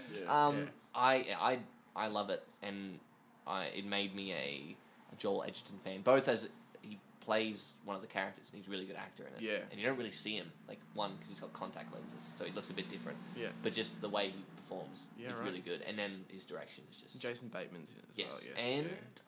Rebecca Hall. yes, Yeah. yes. They're all great. I really, really loved it, and I was surprised. I was just expecting, it just looks like an interesting concept, but just really blew it out of the water. Yeah. So yeah, I love that movie. Cool. Actually, my number 4 is No Country for Old Men, so we can skip over that There one we too. And my number 4 was Kingdom of Heaven. Oh, okay. Back What's your to number it, 4, back to Jack? Oh, number 4, Interstellar. Oh, Yeah, it was close to my 10, but I've only watched it once. Yeah. Yeah, and I don't reckon I could rewatch it at any time. But fuck yeah. Yeah, Preach it. I love it. First movie I saw that blew my mind. yeah, right. Just one of those movies that really is just so epic, and the scene where they when they're on the water planet and they think it's the mountains in the distance, and then it slowly reveals that it's actually a wave. As it pans up and just you see the magnitude of that wave, in the cinema I was just like, whoa! Just the whole, like, it sets up really well. It takes its time for being such an epic sci-fi movie. It really takes its time setting up the characters and setting up the reasons why they're going out there, and then also because they've taken so much effort and time with it, when they make certain decisions later in the movie, it makes sense. It's warranted. Yeah. And it, like, special effects and the visual effects are all great, and performances, music, and some people don't like the ending. but I really do. Fuck those people. I think it's good. I think it makes sense. I like that it kind of subverts your expectations. You're expecting a really sciencey, weird ending, and it kind of goes for something a bit sappy. But I like that. Yeah. It subverts the expectations. Yeah. Just so epic. I Most still epic I've ever still seen. haven't seen the whole movie. Oh, because really? it was at the cinema for so long. I Yeah. saw so much of it. I still just haven't been But able it's to such a long movie. make Probably only the seen time. 10% of it. Maybe I've seen a lot. I've seen most of the stuff with Matt Damon. I've seen that bit with the wave Okay, you're talking about. I've seen the end obviously 1,000 times. I've seen the start. See the I've- start, the middle, and the end. I've seen the bits with the when he figures out the on the other side of the bookshelf stuff, and I've seen what that relates back to at the start. Okay, yeah. I've seen a lot. Yeah. It was at the cinema for quite a long time. It was probably there for 6 to 8 weeks, I think, which is a long time for movies these days. Yeah. And that was at a period when I was working there 3 or 4 days a week. And it shows at least 2 times a day in a session, sometimes 4. So it's just one of those, it doesn't always happen, but it was one of those movies where I just I still need to wait a little bit. Yeah. Because 30 years, and then you'll forget. I feel like I'm going to be doing that checklist thing where you're like, I've seen that bit, so that means in about 20 minutes this thing happens. Yeah. And I feel like it's not the kind of movie you want to watch with that in mind. No. I just love the way that they tackle some of the the science in it. The science. Haven't You know, added the science to it. it's just I like that they do it in a way that's fun cinematically, as well as So cinematic. as well as it makes sense sort of thing, and Not too much mumbo jumbo. You're like, I don't really understand what's going on. no, they just do a really. I think that's one thing you could definitely say of Christopher Nolan for me for most of his movies is that he does a really good job of making people smart good. No, It makes the audience feel intelligent. yeah, he Because, makes it accessible. Yeah, kind he of thing. doles out just enough, like Inception. Didn't even occur to me until the 5th time I watched that there's no science behind the machine. There's no explanation of there's why. no it they works. don't go into that at all. But he knows you don't need it, and he just moves straight past it. He doesn't come up with some bullshit scientific unobtainium stuff, Yeah. or whatever. It's like, hey guys, here we can. Sorry, plug low blow at Avatar, Yeah. but you know what I mean. So That's many, my number one. so many movies would do that. They'd Yeah, go, yeah. "This is the chemical that we found on a meteorite, and let's Yeah. just go into dreams." Yeah. But it's just like, here, bitch. We can And he plug makes into dreams. makes you feel like you're Yeah. you're doing well to keep up, but he's actually just leading you by your hand really well. Yeah. Yeah. I had the same experience watching Inception as I did Interstellar. And for me, Prestige. Oh, Yeah. as well. Yeah. That Prestige was, was close to that my was 10. almost in the top for me. Yeah, same. Because you forget that movie's out of order. Yeah. By the time you finish it, you go, that was a really good story. And then you watch it again, you're like, it starts here. Yeah. And then it goes here? What? Yeah. Hang on. Someone's edited this funny. Remember there's a time I Memento as well. made poor Talia watch that movie about 4 times in 2 days. Really? Prestige. I just kept watching it. And it is so good when you keep rewatching The Prestige. Spoilers ahead. If you haven't seen it, you should go watch it and then come back Yeah, and this listen is to the the one podcast. that you need to come at. Even though it's not in any of our top 10. You've it's had the movie you yeah, need you've to had go on. fair warning. No, just that the more you watch it, you start to be able to pick up when the different brothers. It's a movie that are you on don't screen. expect there to be such a huge twist, and yet there is, and it's Yeah. probably one of the best twists I've seen in a There's movie. probably 6 twists throughout Yeah, it too. yeah. Because you can also pick up, obviously it makes more sense how more and more depressed and fucked up Hugh Jackman's getting because he's seeing himself drowned in the Yeah. tank Yeah, because he keeps doing that. yeah. And when you know that, you can sort of chart. Although I feel like Christian Bale probably gets more credit, but I think Hugh Jackman's almost just as good in that movie. It's weird. I think surface level, most people go, "Oh, how good was Hugh Jackman?" without actually maybe having a full appreciation for just how good he is. Yeah. You know Well, I what think I mean? he's technically probably closer to the bad guy. Yeah. But he's the one, for some reason, I relate to more, which is surprising to me. He's the right. one I root for in that film. And the movie, in a way, on the surface level, is making him the protagonist. Whether or not he is up to the individual. But Yeah. on the surface level, he's kind of presented kind of like the protagonist. Well, again, it's sort of that thing we were talking about before, the little evil or the bad evil too, because he's the nice guy, yeah. but he's doing worse shit. Whereas Christian Bale's guy is a bit of a dick, Mm-hmm. but he's not killing himself on a nightly basis. Yeah, you know, killing his clones, Yeah. and all that kind of shit. Like Hugh Jackman's guy's more fucked up underneath, Mm-hmm. but on the Yeah. surface he's nicer. So it's kind of that thing too. Such a good movie. Yeah. Well, And then it's neither not on anywhere top 10. How did it not? My number 3 Yeah. is Filth. Wow, Yeah, nice. yeah. It's Cool. a deep pick. Have I haven't you- seen you it, haven't but seen I, Filth? I know about it. It's the James McAvoy. Yeah, it's just so fucked.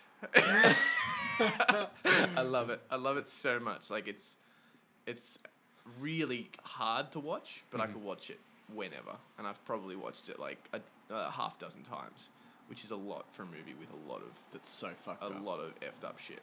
And like I think a lot of people are turned off just because of the fucked up shit. Like early on, they kind of go, "This movie is weird," and I think a lot of other people are turned off because It's not weird enough. yeah, like it's kind of like they think it's pretentious, like it's going for something more than it is, and I really don't think it's necessarily making much judgment or saying much. It's just presenting this as a really fascinating study of this really fucked up dude, and probably my favorite performance by an actor ever. But James McAvoy, he's just like, yeah, I could go on and on, but I won't. It is pretty like I don't know that I could easily watch it again, Yeah, but it's a also the best titled film. yes, That film is called Filth. It's just so good, like because it is. It's so filthy. and everything is so apt for it. Its Yeah. ending, Yeah, it's got like Ooh. such a beautiful ending. yeah. And it keeps doing this thing where it makes you feel like it's about to get a heart, and then it Yeah. just bends you over the kitchen sink and Yeah. fucks you from behind. Like it really, it's getting sweet now. Oh no, it's not. Oh yeah, that's right. This is what we're watching. Yeah. What's your number 3, Jake? The Dead Poets Society. That was in my my almosts. Yeah. I won't say there was a movie that I was really surprised that didn't make it in. Yeah. But yeah, that sort of fit in a similar vein. Me too. I reckon it's the same film that we Yeah. watched similar times, and yeah.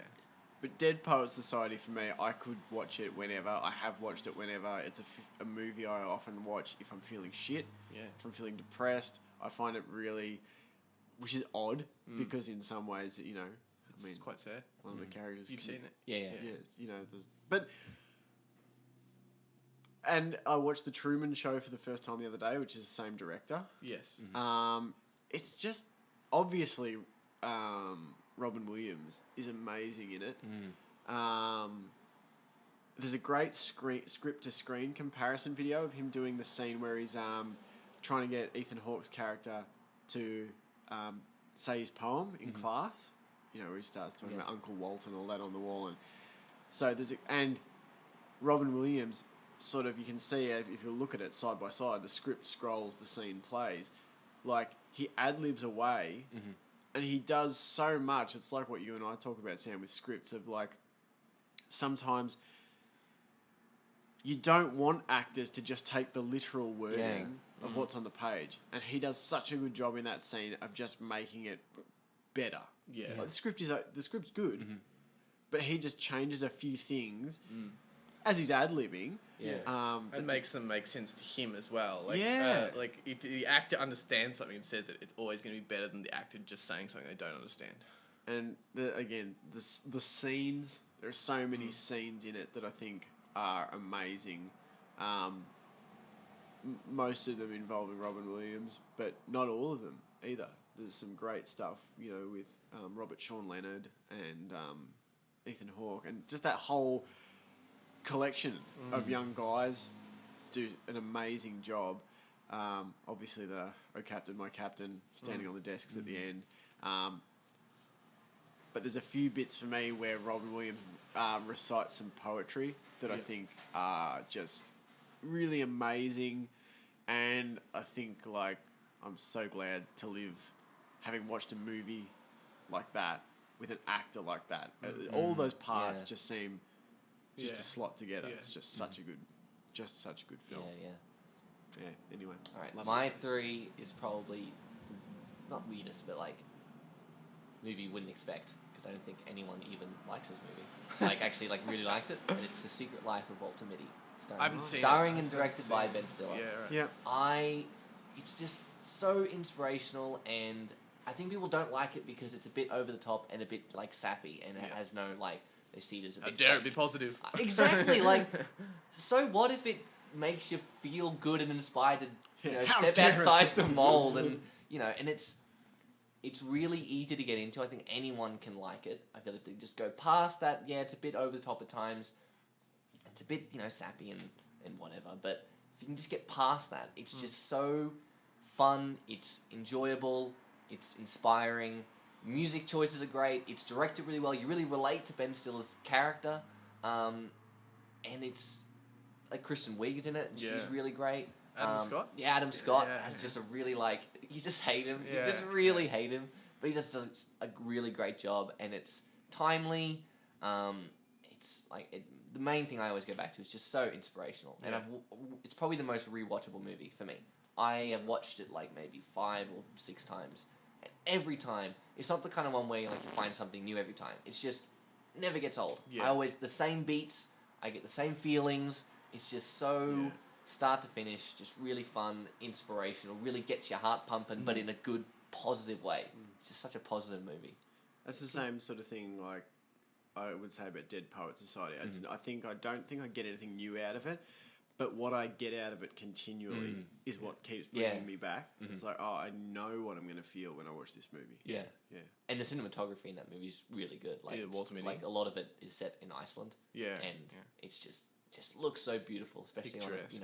on your Blu-ray. Yeah. It just looks so good. I really love it. It's probably the most positive movie on my list. The rest are pretty a bit down, but It's probably the most love positive it. movie on any of our lists, really. Yeah, probably. And it's only PG, so it's also a good movie you can kind of show anyone. Yeah, It's not like yeah. it's got heaps of F words or Yeah. it's got this element where someone gets ripped apart by the stomach. Yeah, It's just yeah. pretty entry level and just can offer so much, especially if you're feeling like just has that feeling of breaking out of the mold and just doing your own thing because you just feel that it's right. Yeah. And it's what you want to do, and I think I love it. Cool. Awesome. Cool. 2? Is that my number 2? Yeah. Yeah. In the Valley of Valar, which you haven't seen. No, I haven't heard of it. I'll keep it. Really? No. Wow. It's actually probably not surprising because it just kind of disappeared. Just came out and no one really talked about it. Yeah. But I'll keep it really brief because you haven't seen it. And we're running out of time. But basically, it's Tommy Lee Jones again. And it's about he's a Vietnam War veteran, and his son is in the Iraq War, and he gets told that his son's gone missing. That they got some, they were at the base, and he's gone missing, and so he takes it upon himself to start investigating, just trying to find out, like tracking his son down. Doesn't know if he's alive, doesn't know if he's dead. That's basically the premise. But it's super bleak. Like, it's a really depressing film, but in a really, like, cathartic kind of way. Yeah. Like, it makes you feel like, like you relate to it. It's not like you're going, well, that made me feel shit. It's kind of like makes you feel shit about stuff you already felt shit about. And it's just really, it's just really timely and just, like, about the modern world. An amazing cast. It's Tommy Lee Jones. Susan Sarandon, I think, plays his wife. Josh Brolin, Charlize Theron. Yeah. Who else? Good cast so far. There's a few people in a few smaller roles in it. James Franco's in it for a little really? bit. Yeah, Wow. he just plays like one of the military dudes. Jonathan Tucker. I don't know if you know Jonathan Tucker. He plays. Rings a bell. He plays the son, and he's not in it a lot. You hear his voice a lot over the phone, and he's like you see footage from his iPhone, but he's like really good with just that, like a little bit. And it's just it came out at a similar time to No Country for Old Men, and it's the same cinematographer. Okay. And it's just such a good movie. Like, Okay. it's just one of those ones that I've watched a lot and I love, but also objectively, I feel good about that one being on my list. Yeah. You know what I mean? Yeah, Like, yeah. I'm just like, I feel like this is a just amazing film. Like, I don't feel guilty about that one at all. Yeah. Number 2. So number 2 for me is Her. Yeah, I was waiting for that one. I was I waiting should for put that that one. on my list. No, Yeah. I completely forgot about that one. So yeah, number 2 is Her. Yeah. And so it's got Joaquin Phoenix, Rooney Mara again. Rooney Mara, We've had some overlapped actors. ScarJo. Yeah. And probably my favourite role that she's done. Yeah. Amy Adams. Yeah, Amy Adams. Chris is in Pratt. it. Chris Pratt. Yeah, Yeah. it's got a great cast. And yeah, for me, some people I guess could find it depressing. I don't. I find it really uplifting. Yeah, I found it like an uplifting film, like sad, but not like. Yeah. It can be both. I Yeah. guess. Yeah, I think it's really like a beautiful film. Yeah. I think it's really beautiful Yeah. and sort of So sad unique. but sweet and like just again perfect cast meets material. Cinematography I love the look of it. Yeah. I love the Production design. Is the yeah. costumes and the Yeah. sets and stuff are so it's sci-fi but meets sort of what did we say, like almost some sort of weird 70s-ish kind of vibe. Yeah. It's almost like, yeah, we were saying the other day, it's almost like a projection of like, it's like if it was made in the 70s, you know how people make sci-fi movies now and they're still kind of wearing our clothes? Yeah. It's like if they make sci-fi in the 70s, they're still kind of wearing 70s clothes. Yeah. It's almost like that. Like it's Yeah. sci-fi from a different time. But I Yeah. don't know what time exactly. But Yeah. it's, Yeah. like, it's almost completely, like, not unrelevant to our times, but almost completely, like, off to the side from our times. There's not a lot of, like, their phones, I guess, are a little bit iPhone-y, Yeah. but there's not a lot of stuff that feels like it's from now. Yeah. It's just very relevant, and it's a really nice kind of. It's kind of fucked up in parts. Like I wouldn't show kids. I think it is MA 15 plus. Yeah. It's not violent or anything. No, it's mainly just sexual. Yeah, I was kind going of to say content. innuendos and content. Sort of like, it's like you see much. Definitely though, I would give it a watch, and yeah, I think it's my number two. Good film. Yeah.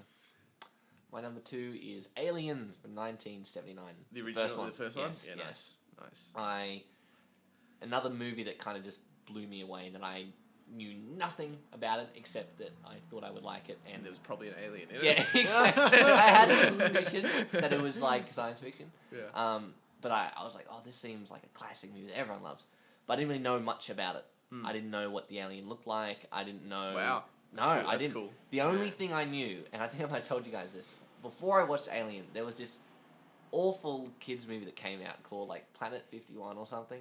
Okay. It's really weird. I remember watching as a kid, and obviously the filmmakers wanted to make an homage to aliens. So in this animated film, there's this little like pet of these aliens, and it's like designed like the alien. Ah, okay. And I had this image, and it looks really cartoony and small and whatever. And so in my mind, I was like, oh, it must be like that, because I knew that what the xenomorph was kind of supposed to be, but I didn't actually know what it looked like, Yeah, especially right. its size. Yeah. So when it came, especially because you kind of actually hinted, huge, yeah, it's yeah, actually and big. when the xenomorph comes out of John Oates' chest, Yeah. it's small as well. So when it rises up, in like the water's dripping down off the chains, that whole true. scene, and Yeah. when it comes up, it blew my mind. I was Yeah. freaking out. 'Cause I hadn't even didn't think thought it would be about that. big. Yeah, because like the look of the alien, but by the time I saw the movie, was so ingrained. Yeah. Like I was just like waiting for that Yeah, to get yeah. to that point. But like you and anyone that saw it at the time that wouldn't have known, that must have been like, what the fuck? 5 minutes Yeah. ago it was tiny. Exactly. How Yeah. big's this thing gonna get? Yeah, and like Exponential we were growth. saying about Jurassic Park, got a great sense of dread. Like from the start, Yeah. it's like I feel like a lot of science fiction films now go for the and Interstellar does this, which I don't mind, but a lot of them go for the sense of wonder. But I like how Alien goes for like mystery with suspense. Like Yeah. you don't know what's out there, but you know it's dangerous. Yeah. And like when they go on the planet and it gets crazy and weird, and you're like, what's this giant thing in a spaceship? And It's the difference between saying "What's out there" and "What's out there." yeah, Blow up all the rockets and never leave. Yeah, Yeah, that's it's just, and the way like the characters get killed off and then it's just one left and still holds up. Like the xenomorph like just looks insanely good now. Great, yeah. Yeah, Great and design. even like the C, I don't know if it'd be called CGI, but the like visual effects still look great. Like Yeah. still hold up even though it was 1979. Great characters, great writing, really, really scary. Probably one of the scariest movies I've ever seen. Yeah. It's just so. I wouldn't watch it again. You know what I mean? Like it's Yeah. one of those, that and The Thing. It's too scary for me. Yeah. The Thing was close to my top 10. Yeah. It's probably the only horror movie that got really close. Cool. Yep. Nice. What am I up to then? Number one. Number one. I'm not surprised what this is gonna be. Yeah. Well. Yeah. Yeah. it kind of works out well. Batman v Superman. Fight Club. Yeah. Fight Oh, Club's what? number one. I'm blown away. Outrage. What a twist. The proposal. Yeah. Sandra don't Bullock's knock it till you've seen it. All right? Yeah. The blind side. Fight Club. Yeah, me too. Yeah. I don't know. I don't really know if I need to say anything because like it's not like it's an Watch underappreciated it. film I need to advertise to Yeah. people. I just it's as well as similar ones on the list. Like it's informed a lot of how I think about not only films but the world. And kind of one of those times when not only does it open your like make you think about stuff you hadn't thought about before, but there's certain things you have felt and not had your little monkey brain can't comprehend. And it said like it presents something and you're like, yes, that's exactly what I was trying to think. I just couldn't handle the thought. Yeah. And I honestly don't think I could pick a flaw in that movie. Like the music, the performances, cinematography, the direction, like I don't know. I just don't. I can watch it. It's definitely the film I've watched the most, even more than No Country for Old Men, which I've probably watched like 12 times. No Country for Old Men. I reckon Fight Club would be like 15, 20 times. Yeah. Yeah. And look, It's just- having read the book. Oh, here we go. No, but like I think it could be one of the times where the film product it understood what it was doing. Like the book is much messier. It's much more all over the place. It's not as like succinct and like tight like the film is. Yeah. And they got it. They understood it, and you can tell. Like, definitely watch it, and definitely watch it with the director's commentary. You and I have done that a few times. Once you've watched the movie like 2 or 3 times, watch it with the director's commentary. Because it's David Fincher, the director, Edward Norton, and Brad Pitt, and then Helen Bonham Carter as well. Yeah. And you can tell that they got it because there's a lot of talk about, sort of improvising around, okay, what bits are we going to put in for the ball? And there's some hilarious stuff, some behind the scenes stuff in that commentary. Like the movie is funny, but some of the commentary is makes it even funnier, and then it just enhances, doesn't ruin the movie when you watch it again. Yeah. You've just got that in the back of your mind. You know the stories behind some of the stuff. And it's a comedy. Yeah. That's It's not a movie that's a big misconception. It's not a movie about fighting. It's not a movie that's trying to get people to go and fight or go and blow up the credit card buildings or anything. Like, it's not what it's about at all. It's definitely about philosophy and there's some serious themes, but it's also just kind of poking fun at everyone, especially just modern males. And like how fucking lost we are. It's a pretty amazing film. I don't think I need to really say anything No, about I it. think- It's full of scenes that are, just they stick with you. Another one that I didn't like very much the first time, and then rewatching it without that expectation. Yeah. Because some people Built it up have too built much. it up for me quite a bit, and I still liked it the first time. It Yeah. was just, and also knowing the twist obviously didn't help. Yeah, and I But did say watching- that. I remember we were talking about watching it together, and I was like, I don't think we should watch it together. Yeah. Because I think me and Jake will just sit there watching it. Like, Yeah. did you like that bit? But watching it the second time, and it was close to my top 10. It was Yeah, right. probably would Wow. be in my top 15. It'd be somewhere in there. I still really, really like it. Just wanted to say, I do really like it. Cool. And definitely like No Country for Old Men. When you get those expectations out of the way and you're just watching it as its own thing, it really, I think it's really, really good. I'm going to go back and rewatch Avatar because I fucking ragged on it heaps. Did you ever actually watch it? I watched it once, but I went in with so much preconceived hatred of it. Yeah. I really want to give it a rewatch just because I don't want to shoot myself in the foot and miss out on what could be a really fun movie. Yeah. Yeah, I just thought I'd say that. Yeah, Cool. I'm really keen to go back. And you're right. Sometimes you got to let the expectations, like you with Interstellar, almost too. You got to let. Yeah, that was another thing that stopped me from watching it at the time. The rabid internet fanboys of that movie Yeah. really got to me. Yeah. What about your number one? All right, this is going to be a bit of an underwhelming ending because we've already talked about it. Oh. It was your number 6. So Can That Work is my number 1. Nice. Shit, nice. it's the only We all film. picked Fincher films as our number one.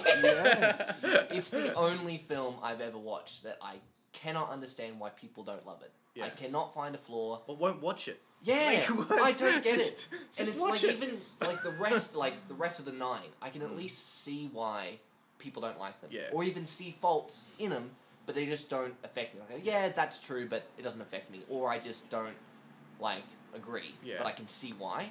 I don't see any of that with Social Network. Yeah. I think every bit of it's perfect. Pretty much everything you guys have said, I agree with. I think it's just perfect, start to finish. Every aspect is 10 out of 10, 100%. Yeah. I Yeah. can't see anything wrong with it, and it's so rewatchable. Another one where I can just rewatch it every time, and it's just the same thing. And it's so fun. Oh, Like yes. it's fun. Like I don't know how it's fun. Not only is it engaging and interesting, but it's like you really enjoy it. Yeah. Like, you just it feels good. Yeah, yeah.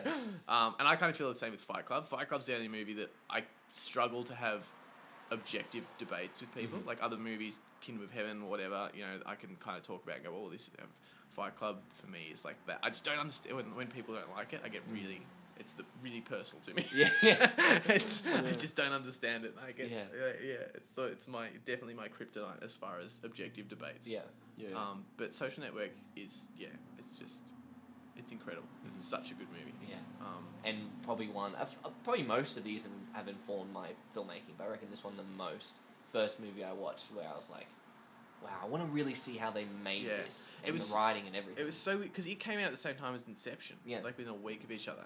And I remember seeing Inception and going, wow, that's filmmaking. Yeah. And then I saw Social Network and I was like, no. Yeah. That's filmmaking. Yeah. Like, it kind of... Inception's a great movie, but it did... Just that little... That juxtaposition, kind of seeing them like that, really kind of has forever hindered Inception for me. Yeah. Because I can't help but feel it's a little overblown. Yeah. And you go, every time I watch it, I go, yeah, I enjoy it, but you can do so much more with so much less. Yeah. Even though I like, you know, the Marvel films and all kinds of those two movies now are forever, like District 9 and Avatar, they're forever entwined as like these dueling movies. Yeah. And Social Armageddon and Deep Yeah. Impact. White House down and Olympus has fallen. Titans of the industry. Volcano and Dante's Peak. Battleship and what's that new one? Hunter Killer. Hunter Killer. Yeah. So like 5 years apart, but still. They had to take that long to perfect that genre. That's right. But yeah, To I come think, up with I that think, title. I think Social Network, not what I want to compare films, but I think Social Network is just much closer to the kind of films I would like to make than Inception. And you can't, as someone that wants to make films, you can't help but watch movies through the lens of what you would do. Yeah. Which is, it's a That's miracle true. really when you enjoy any film. And don't just like tear it apart and feel jealous if they do it well and just want to tear it down, and if it's bad you're just like, oh, I could do better. That you can actually enjoy any film is probably remarkable. But, what's up? Oh, it's right. We've well and truly worked out. I can't believe how quickly that went. Yep. Especially the first 45 minutes was like, oh yeah, we got plenty of time. We talked about That our like 8 number till 8 10s that 8 till 8:30 slot went by in like 2 minutes. so Yeah. quickly. Yeah, we talked about our number 10s for like 5-10 minutes each movie, and our then we number spent ones, like half an hour on the Prestige. So that's probably. So I just wanted to quickly run through a few honourable Oh, mentions. yeah, Oh, so we're going to do that before number 1. Just that didn't quite make it for me, but The Messenger, 2009 film starring Woody Harrelson and Ben Foster. Definitely go out and watch it. It's a film set about the Gulf War, but not in the Gulf War kind of thing. Obviously The Prestige, because we already spruiked it. Yeah, me Monty too. Python and the Holy Grail almost made it in for me. Yeah. It almost bumped out maybe Serenity or something like that. I just think iconic for our one of introduction the into funniest film. fucking movies ever made. District 9 almost made it in, but it was on its rewatch potential for me that I can't consistently rewatch it. Blood Diamond, another one that I really liked. Lone Survivor for me. Yeah, Close. As in rewatch and just pure visceral entertainment. Yeah. It's like, when you started talking about, you know, when movies are, you want to rewatch them, but other people wouldn't understand it. Yeah. Lone Survivor, I started going, oh, fuck, I forgot about that one. Yeah. Tree of Life was close for me. The only reason I haven't is because I've only watched it twice. Yeah. And like it's just for that, like I could. It's very long and it's very weird. Yeah. And you'd have to be in a very specific mood. So I didn't think quite. But it is one of my favorite films. Easily, it would be in the next 5. Yeah. Obviously we talked about the other, like some of the Avengers movies. Casino Royale for me was a real yeah. just one of those fucking movies that I could watch any day, any day of the week. Dark Knight Returns Part 1 and 2, the Yeah. animated one. I almost put in. Burn After Reading. Yeah. The Counselor for me is a really good film. True Grit. True Grit. And some action movies too, because there's no real action movies in there, and I'm a big action movie person. So there's some like The Raid and John Wick, and Bourne Ultimatum, Casino Royale that are like really important films to me, but like they're just not quite like top 10 stuff. I've already mentioned a few through the podcast of ones that almost made it, but the ones that I haven't already mentioned was Captain Phillips. I really love that movie. Captain Fantastic. Captain Fantastic. Oh yeah. How the fuck was that not in Oh my any god! How did I not see? You know why? Because there's no Blu-ray of it, so I didn't see it in my Blu-ray collection. And it looks like shit. Standard definition, my ass. Yeah, that is one Captain Fantastic. I haven't Another seen Captain Phillips yet. Another Captain Phillips. Yeah. Just tense, well acted. Again, lean A to B, just does it really, really well. Zodiac, Oh yeah. probably my second favorite Fincher film. Right Yeah, after it's a Social really Network. good film. Zodiac, just so fascinating and also fun, upbeat, great ensemble cast. I really love it. I think it's great. You realise no one else will consider it to be fun and upbeat. I know. But I it's get got what that you mean. great Yeah, duality yeah. of I it's get what you like mean. The content isn't, but the delivery is. Exactly. You Yeah. could have made that movie like Mystic River is not fun. No. But it's probably the content of it is just as dark as Zodiac. But And- Zodiac does yeah. it in a way that makes it kind of, I don't know. Add hurdy-gurdy man to Mystic River and it's fun. Yeah. I guess that's true. Yeah. And then last one that we haven't mentioned. This is my favorite Coen Brothers film, and it's Inside Llewyn Davis. Oh yeah. I That's a love great, it. great It film. was almost 10. Great film. I think it's just great, and for being such a like kind of quiet, slow movie, it's really rewatchable for me. Yeah. It's just Yeah. I really like it. I think it's my favorite Coen Brothers. It's one of my favourite performances. Yeah. Like, despite that film not being my top 10, that performance, if I were to do a list of performances, his Yeah. performance could almost, Yeah. And just to piss off all you neckbeards out there, Star Wars Force Awakens Awakens. almost. Oh, made it. here we go. Go fuck it was yourselves. actually, it was in my top, like, few. It was the only Star Wars film I considered putting, Yeah, me too. putting in my list. Yeah, definitely. Um, All right. Should I bring up again that I was surprised that we all forgot Captain Fantastic? Like, Yeah. that's definitely a movie that I thought would have been in my top 10. You're probably right, and then it's just too new. Probably just Too new. didn't It's enter not our like consciousness. ingrained yet. Like I've probably only watched it 3 times. Yeah. I think Probably 3 as well. Yeah. once at the cinema and twice at the cinema because I saw it at Swamppool as well. Mm. Did you come and see it at Swamppool No. with us? No. Okay. No. We saw it at BPAC though. Yeah. That was an epic experience when we watched it at BPAC It was a very Captain Fantastic experience. because we rode our bikes from Lurg Oh, to okay. Manal and it was storming like halfway. Oh. Not even halfway. Like as soon as we rode out the driveway, it starts spitting and raining. And we're like, yeah, no, we'll push through because we'd arranged to meet John to watch this movie in town. So we're like, oh, we'll push through. And it just got heavier and heavier and heavier, and it was like a full-on fucking typhoon. And we're just like could barely see, just riding through Trucks going past and and like spraying. muddy water all over us and stuff. It was great. Yeah. It's so good. And then Very we got there and fantastic. watched the movie, and it was like, it was like a marathon, a pilgrimage to see a movie. Yeah. Wow. You appreciate little like I love that about those experiences because then you appreciate little things like how warm, the cinema is, or just how dry it is. Or Yeah. And you like your knee, or was it a hamstring or something fucked up halfway there, didn't it? It was something that happened. Yeah. Broke your leg. Yeah. You had to keep pushing on. Yeah, exactly. Was that when your chain came off as well? Yeah.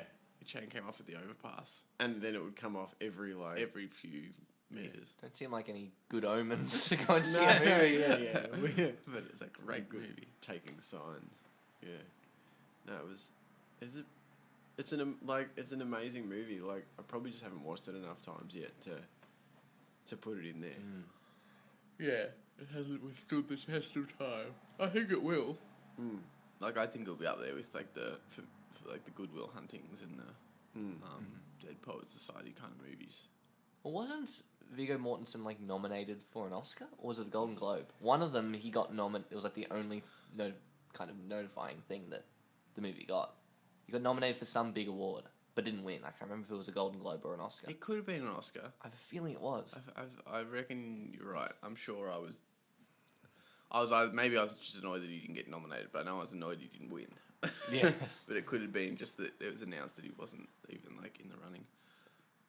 I'm terrible at remembering what was up for nomination in any particular year of Oscars, though. I always think, how did that movie not win? And then you look back, you're like, oh, because it was up against Meryl Streep. Yeah, I think he did because it's an Academy. Yeah, he was nominated for Best Actor. He was nominated for the Academy Award, Screen Actors Guild Award, Golden Globe, BAFTA. Wow. So it seems like Pretty much them all. a bunch of them. Yeah. But didn't win any. Well, actually, I think Screen Actors Guild Award for Outstanding Performance was by a cast in a motion picture. So that would have included everyone. It was a good ensemble. Those kids were so good, and all the people that played like the little parts, like It was Steve Zahn. Yeah. It was up against 3 billboards. Okay. Fight! Which still cast is better? Still haven't seen that. It's pretty good. Oh yeah, I haven't watched it either. Haven't seen it. It's who directed it? Is it the guy that did Yes. 7 Psychopaths? Yes. Yeah. Martin McDonagh or something. Yeah, like that. something like that. And In Bruges. In Bruges was good. Yeah, I liked I In love Bruges. Yeah. So funny. Yeah, so funny in such a dark, dark, kind of way. Yeah. And Ray Fiennes is so good in it. I think there's so many movies when you start like really breaking down your top 10 that you just can't fit them all. Yeah, true. It wasn't. That being said, it still wasn't as hard as I thought it would be.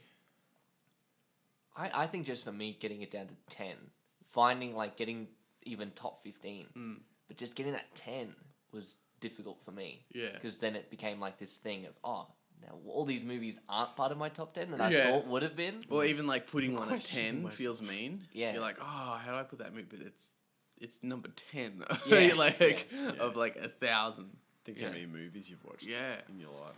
It's yeah. How many Blu-rays you have? Do you find with Captain Fantastic there's just I don't know if it's my bias, but I find there's an unevenness to it. I thought when the section where they go to the house and like he gets the kids taken away and stuff, that if any of it felt a bit like contrived, that was the segment that and maybe, like I said, it could just be my bias against those particular characters or something like that. But it just kind of felt like Which characters? It did have a The- different the old- pace the- that section. the parents, and it sort of just felt a bit strange, like she goes up on the roof and I didn't know if, I don't know, something just felt a bit like, let's manufacture a reason of why the old people are right about this particular thing, and it like I said, it could be my bias, but I always feel like that is a part of the movie. I go, that just isn't quite as even as everything else. I don't know. Yeah, I don't know. I guess so. It was probably a little bit Hollywood. Like they were, had to make some conflict. I guess you still could have had them take the kids away for a lesser reason. But like you say, they were probably trying to make it. I don't think they were necessarily trying to say what the dad was doing was bad, but they were definitely trying to allow for that discussion of whether or not it was good. They were trying to make that story point Yeah. more clear Yeah. with something as bad as that. Because if they made it a little bit more ambiguous, something not as serious, that If it was whole- just the general thing. yeah, people probably wouldn't be thinking of that as much. Yeah. But it was, I kind of, it hasn't really occurred to me until you said it, so it obviously didn't bother me that much. But I think I liked the dad having the crisis of faith. It was a good definitely. moment when she falls off the roof and it kind of like, you can see he's like going, oh yeah, they're kids, not like members of my cult. Yeah. Like he does like have that cry, and I like that. But maybe they could have had a more organic thing happen that would make him think that. Because what were they doing though? The brother wanted to stay with the grandparents. Yeah, and so she he's- was going to break in and take the brother back, I think. Yeah, I guess that is a bit stupid, isn't it? Yeah, just It's a little that. bit silly. Like, yeah. well, surely you would actually just leave him there. Like, how many people do you know that stayed with their grandparents for a while because they weren't getting along with their parents? Like, it's a very common thing. Yeah. Really. Well, the parents too. The grandparents. Like, there's that whole scene where where he and the kids gate crash the funeral and stuff. Like, I feel like there was already set up enough tension that they really didn't agree with his way of life for them to make a play on the kids. Yes, but what there wasn't was anything to make the Viggo Mortensen have the crisis of faith to allow that to happen. Yeah. Because he was still fighting them tooth and nail to that point. Not saying that had to happen, but something had to happen to make him have that moment where he goes, shit, you're right, I've raised these kids as little soldiers in my army. Yeah. I need to let them go Yeah, I for a kind bit. of forget that that's what... Yeah. And he goes and shaves and takes off, but they follow him, and then there's kind of like that, They dig up the grave. the grave, and Yeah. yeah. I mean, I suppose it does, if you think about it. It all fits with it. There is kind of a caperishness to some of it, Yeah. you know. Yeah, well, I guess it seems a bit unrealistic that you would do that, but the whole point is that he was sort of raising them in a way that was unrealistic to our sphere of what is realistic. Yeah. That's true.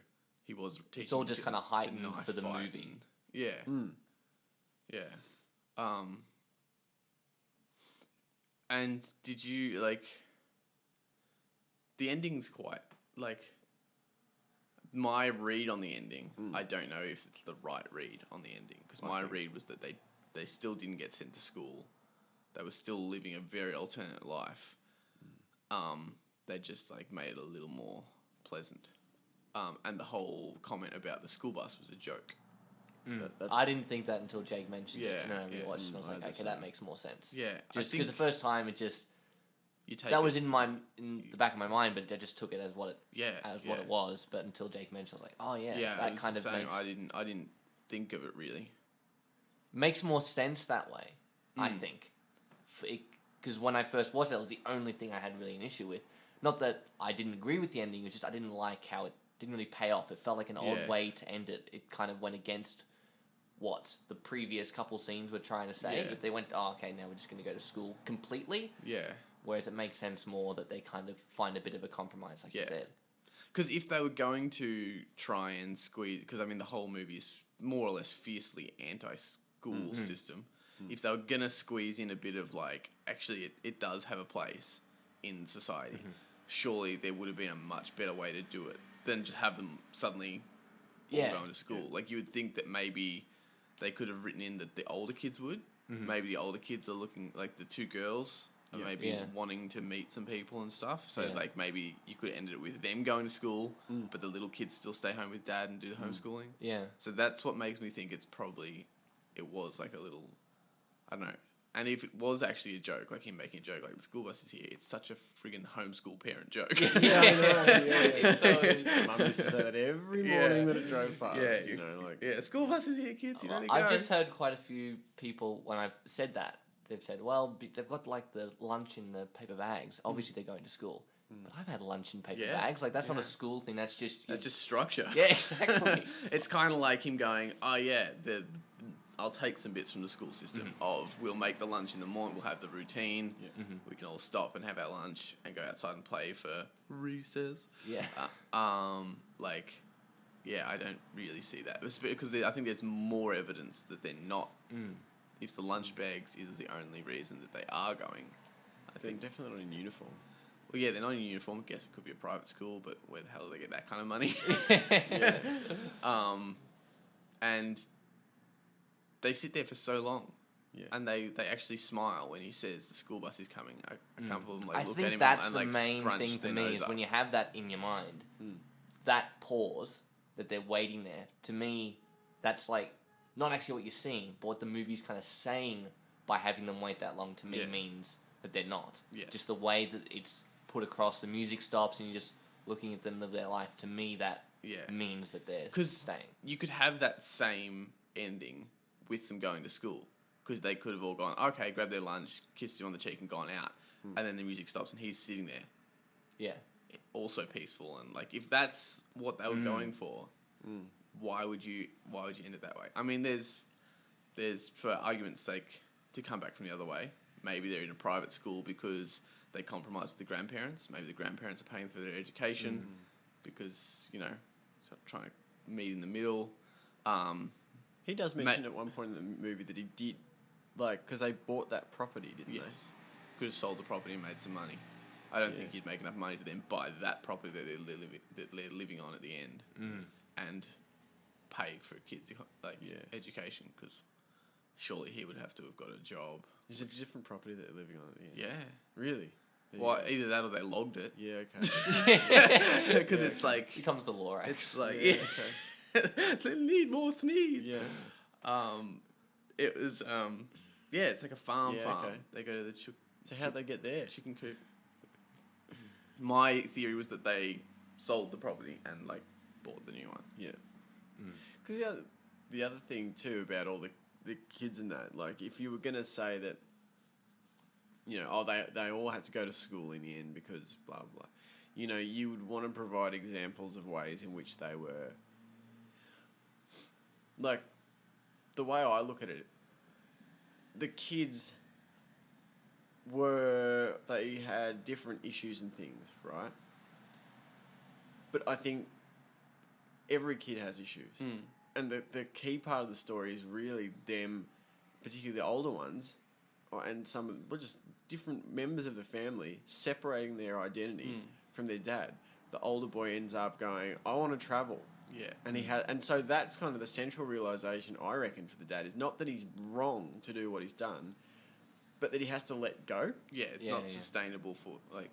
Yeah. I mean, it's sustainable for kids up to a point, but once each kid reaches that point, they're going to have to do their thing. And that's kind of what he was teaching them to do. Yeah. Well, because surely the movie would have demonstrated some flaw in the educational part of his home education. Because of all the flaws, you would think the things that would make you go, they need to go to school, would be if there was problem with, socialization. Yeah. There we go. What about socialization? You would think, you know what I mean? Like, they wouldn't have known how to talk to people. They would have been all We right. kind in of their had little that family stuff unit. with the boy and the girl at the camp. Yeah, I think true. That was probably a part of it. And then when he goes into the service station, gas station, and then there are the girls there and he doesn't know what to say. Yeah. So there's a I couple just took that to things. be awkward teenage stuff, I guess. But I think maybe it was connected. Like, yes, I think that's in terms of the story. Yes, I think that's what it was. But I think that the movie was trying to at least allude to that socialization kind of idea with both of those different sections. Or I guess it goes back to what you were just saying about the sustainability of it then, as in it's fine until a point, but then that's the point when, like, you can't, that's what you can't manufacture. The slightly older child / teenage experience of, you know, dealing with the opposite sex and that kind of stuff is maybe when it starts to fall down a bit, because the younger kids had no problems with socialization. No. And obviously academically, they were, like, it literally pointed out they were, like, the movie made almost an obnoxious amount of examples of how more learned they were than school kids. There's an interesting point too. I haven't watched it in a while, so I can't remember. But it's the middle boy and the eldest boy who are the ones who have conflict and problems in the film. The girls are both seemingly peaceful and content with their life, and the youngest boy is. And more willing to do what the dad's saying. that's Like, yeah, up on the roof and everything. like, yeah, it's not the girls going, hey, we need to get the fuck out, or, you know, like, or this isn't working for me, or I want to meet boys. yeah, and that, I mean, that could, I'm just How much? What's the Opening that age up. gap meant to be between them all? I Is know it the kind of like youngest- one of those, like, 2 year kind of thing? Like the it looks like the that. boy, I the think, oldest boy yeah, I think the is boy's like, the oldest. is he like 17, 18? Probably. he must be, And then that means, like, the girl that was singing at the end, who was she the one who got injured? No, she wasn't, was she? No. No, but she must be then maybe 15, 16, then like 13 or 14 for the Yeah. girl that went up on the roof, then the and young- then that makes that boy that was the other sort of troubled boy is be at 12, which kind of makes sense with that kind of attitude. And then was it just the twins after that? Were they twins? I don't know if they were twins, but I it thought would it make was just sense a if young they were boy because the littlest boy kept asking really awkward questions. Yeah, for some reason I thought there was two of them. but twins. Yeah, I maybe think there's there's the two other of them. Yeah, But then okay. there's a little girl who comes up with the smart stuff. Oh fuck, there is two. one. Yeah. But they And both Holy seem shit, similar how many age. So they kids must are be there? I reckon they're twins. They're Fucking homeschoolers. homeschoolers.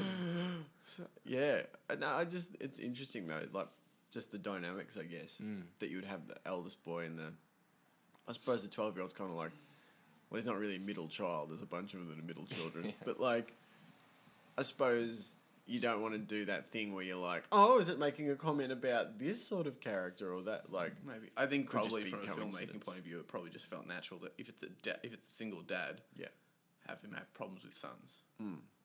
And if it's a single mum, you know what I Yeah, mean? Like, yeah, I think that's just a bit of a, I don't know if that's something that's sort of tends to happen more in real life, but I think it's definitely a common thread in films where they you don't tend to get movies about, like, there's definitely some, but it's less common to be about a mum that's struggling with her son or a dad that's struggling with his daughter. They seem to like that real, like, yeah, they're synergy. yeah, the passing the torch kind of same life gender Yeah. and problems. Yeah. Life goes full circle. Yeah, it's definitely an interesting film anyway. And really well made. Like, it looks really good. I What mean, it was else on Blu-ray. What else Great is... sound. Oh, man, that's so annoying. Yeah. What else has he done, that guy, the director? I have a Don't even feeling know who he nothing. is. Nothing. I have a feeling it's like probably his first feature. He's Yeah, done right. nothing with his life. Yeah. He must have been homeschooled. That's right. Yeah, Uh, he just finally got yeah, let right. out of the closet. I wonder how he... Did he write and direct? I have a feeling he wrote and directed. Pretty impressive first movie, if it is. I haven't really looked into it enough, like, that much. Really, like, it would be interesting There's to know... not a lot of press about it as No. well. Like, how much of it's biographical, or is it just him completely kind of going... Of what I've read, he was homeschooled, but not for his whole life. I think he, like, for a couple of years lived in some, like, commune. Right. I think. And this Well, that movie was like, explains it. he had some like near death experience, and this movie is like what flashed before he died. It's like, I need to get out. Yeah. It's so funny how, like, unnatural, like, how uncomfortable, like, just the notion of home education can make some people. Like, and that thing of, like, that if you're homeschooling and you say that you're homeschooling, it makes other people, or can make, I've seen it make, other people uncomfortable that they send their kids to school or something like that. Well, yeah, you it's know? not that, because I don't think it's that they think they're making the wrong choice. And that you've suddenly, just by throwing this idea out there, you've made them question their whole life choices. I just think that they think you think they've made the wrong choice. Yeah. And they suddenly feel the Yeah. need to justify. And and to do that, rather than start talking about the benefits of school, they start talking about how shit homeschooling is for Yeah, various I reasons. think I've been pretty lucky because I haven't had a lot of those interactions. It's been It's the opposite probably- of saying, "Oh, I'm homeschooled." Like, "Oh, that's so cool." Really? You know, like cool as in like, "Oh, you don't have to go to school because school sucks," which Yeah. might be because the age thing. And I'm talking to people who go to school and they hate it, and they're like, "Oh, homeschooling More- sounds yeah. like you don't have to do anything." Kids more than But adults. when I think about it, if I've talked to adults about it, I've gotten no like, "Oh, get out of here," you No, know. no. But like a similar thing where they're kind of a bit. Oh, what a shame. You'll be limited. Yeah. A little bit of that kind of. Well, it's gist of probably it. too late for you. Yeah, that's right. Yeah, I guess it's true. I mean, And just like quoting of like sources they can't like actually back up. Like, oh, I read this on the internet, that blah blah blah, with no like actual, backing up with any Yeah. kind of sources. Remember we were on a like travel trip with a bunch of other homeschoolers and parents. in Melbourne. Yeah, staying in a youth hostel, and we were going out to, we were going to see a football game. We were going to go, down to Vic Markets and do a bunch of things. And there's a couple of times when the kids, like us kids, were allowed to just go out ourselves and find our way back to the hostel, like like kind of like free range. yeah. And this guy, Free range children. This old guy in the like cafeteria section, like said to my mum, I think he was an ex-school teacher or something, and Makes sense. he said like, 95 or 96% of homeschoolers don't make it. They Like, die. From lack of education. Yeah. Heart attack. Too much vitamin D, Yeah. not enough education. Yeah. It's like where? Make it where? Yeah. Like it's Crushing debt. You'll make it that's to the grave. Yeah. University, probably. yeah. Yeah. I don't know. It's such a weird stat to bring up. That's one we get. Like the socialization one is the one we get all the time. I guess it's probably similar to you in that other like people of like peers of your age. I don't think reacted super negatively. They might make fun of you or. But I wonder like how much of an age gap is it between us and you? 8? 8 or 10. 10 Maybe. between Jake, 8 between Yeah. me.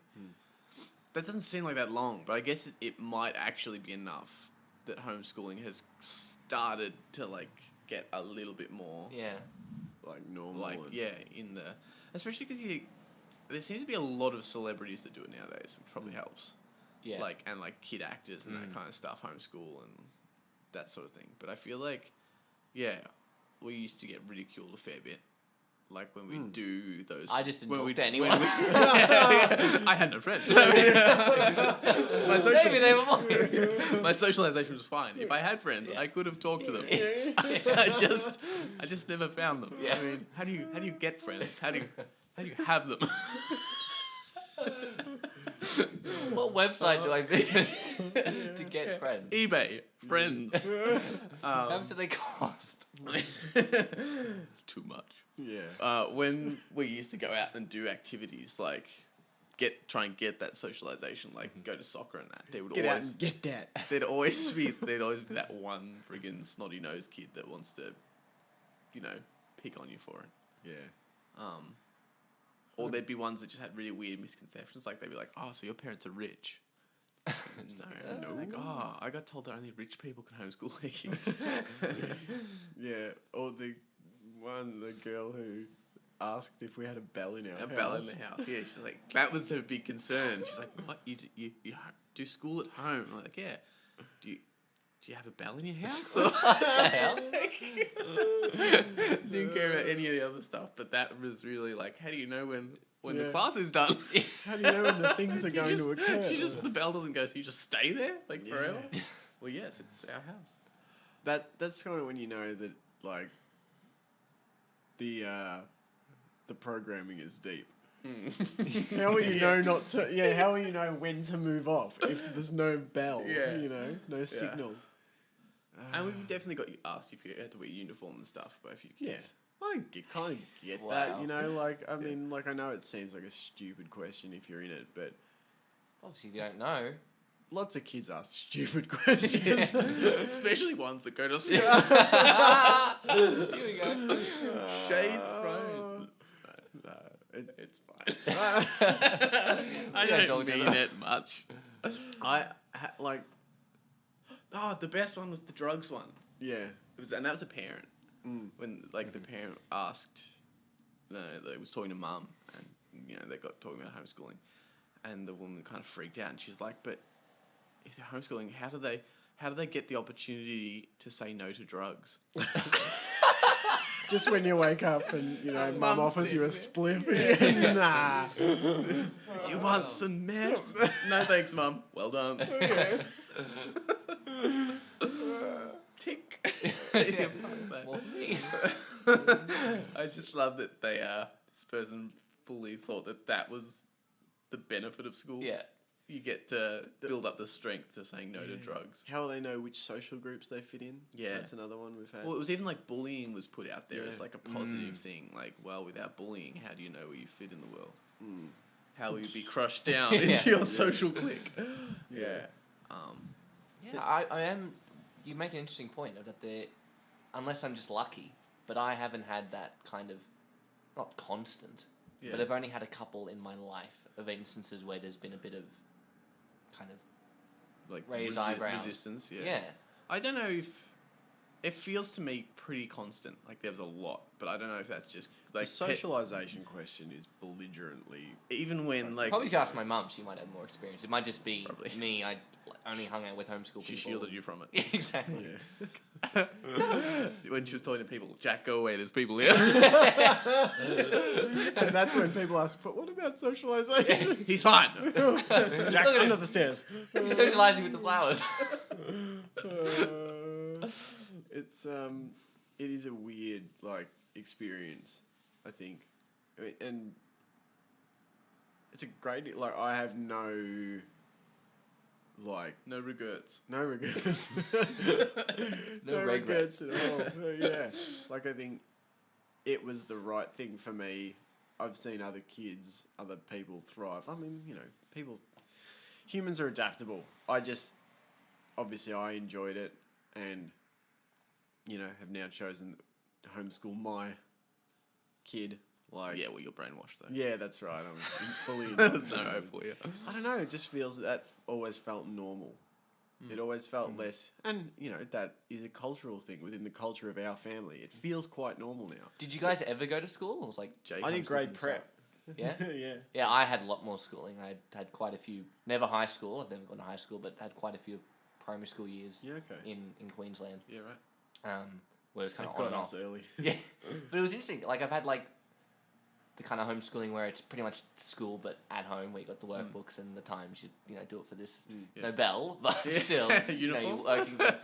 Drugs? Yeah. Were you offered drugs? And then I've had the completely, like the unschooling. You just kind of just learn whatever you want to learn. So I've kind of had everything, like Full all the gamut. different aspects of homeschooling, and Yeah. also actually, public schooling, Yeah, right. which is interesting. Yeah, no, I never went to school. I did the kindergarten for like Yeah. a little And bit. you're like, I've had enough. Yeah, this Mum, is too much homeschooling. structure for me. No, I don't think I don't even know if mum and dad ever got to the point of intending to send me to school. Because I was, like, you were pulled out of school before I was school age. Because you must have been, how old would you be at the end of prep? 5 or 6? Yeah. If you did something a like year of, so that means I would have only been 3 or 4. that. Yeah. So I wouldn't have been. So I think if they probably hadn't even, sort of started thinking about it yet. And I still don't really know. It'd be great. We need to get Mum on the podcast. Yeah. Mum, come on down. Because I still know that there was a falling out with that particular school that you went to because they screwed him over with teachers. They said you were going to have Yeah. a particular teacher that. I loved school in grade prep. I didn't want to leave. that's they right. dragged me out because Yeah. you did go. It's true that you kept going while you didn't have the same teacher. I kept going They for a pulled the bit, rug yeah. out from under you. Did you change school? Did Yeah. you go? You went to the school Yeah, but I Cal lasted went to. maybe like, my memory of it is lasting like a week. Yeah. I think I fucking hated it. Yeah. As, yeah. Which is probably understandable. I'm not saying Mum did the wrong thing, but it's probably natural that a kid would, if you'd done like 6 months or a year or whatever the hell it was of something that you were enjoying, Yeah. and then you got put in something that you were being told was similar and Well, felt quite different. I think it's one of those things. Just de-shoeing, because I can. Hippie. It's the homeschooling. Like I think it's a normal thing for parents to. You can push kids through it. Like if your kid goes and has something a traumatic experience at school or at a play group or a choir or whatever it is, like The kids think I'm in a choir. Yeah. Who would be that lame? yeah. Except us. Yeah, that's right. You can push them through it, or you can just get to a point where you're like, this seems like a lot of resistance and a lot of time spent not with your kid not learning anything. That like, if they're being traumatized to an extreme level, they're really not enjoying it. I don't know. I think sometimes you get signals from things, and I was listening to a guy talk about who pulled his son out of school in America, and it got to the point where the son was misbehaving all the time in school, and I can already hear the people out there going, well, they should have just made him behave. But, he was not behaving at school, he was doing everything the opposite the teacher asked him to do, but he was still getting the right answers to everything. Yeah, right. So they asked him to do maths problems a certain way. He wouldn't do it. He'd find his own way to do it. Yeah. But he'd get the right answer. Yeah. And it ended that up was with a problem. Yeah, that was a problem, and it ended up like an intervention with like the school guidance counselor, the principal, his teachers, the parents, all sitting around with this 9-year-old kid, and going, you know, you need to sort of shape up, you know. And apparently, this 9-year-old kid told them all to go to hell, and the dad actually said that was the catalyst for him, that he needed to be on his son's side, and like. He sort of looked at the whole picture of, like, you know, 6 adults in a room, 1 9-year-old boy, Yeah. and they're all telling him what he needs to be and what he needs to do. Although to play devil's advocate. Oh, for a little sure. bit, you can kind of see from a teacher's perspective, maybe not a principal's, but a teacher's perspective, that they can't really have kids doing school a different way because of how they're... I don't really know too much about how teaching works, but I know a bit, and it seems like you have to get the kids to do exactly what you tell them for you to have your job, essentially. They can't just be doing it whatever they want. And so to keep your job, you kind of need the kids to be doing the work that you set out for. Yeah, there's criteria, and there's not only learning outcomes, there's evidence of learning that they need to. If the kid's just writing, say the kid's just brilliant at maths, and so he can just write the answer, he knows what it is without doing the workings. Yeah. Then it looks like he's cheated. Or even the evidence doesn't meet the criteria of the evidence. It's the way it's we done. need it to show these certain skills. Yes. And if he's not showing that, then I totally agree. it goes on the teacher. I totally agree. I also would sort of present that is why I don't think schooling is the answer. Because of that. Because every kid will do things differently. Yeah. And I think if obviously the majority of them do it the same as each other, but if you were outside of school and everyone was teaching their kids a particular thing, they're not all gonna do it the same. They will probably all have their own little way of doing it. Yeah. And I'm not saying school is actually I might grab some water, thanks, man. I'm not saying school is wrong. I'm just saying that's why I don't know that I think because of that. It's just to belabor that real cliche. It's making the square peg go through the round hole. Yeah. And it probably depends on the school. Like, if it's a big school with hundreds of kids in the class, there's probably more pressure to make sure they all do right, except for like a 100%. little school with 20 kids. Yeah.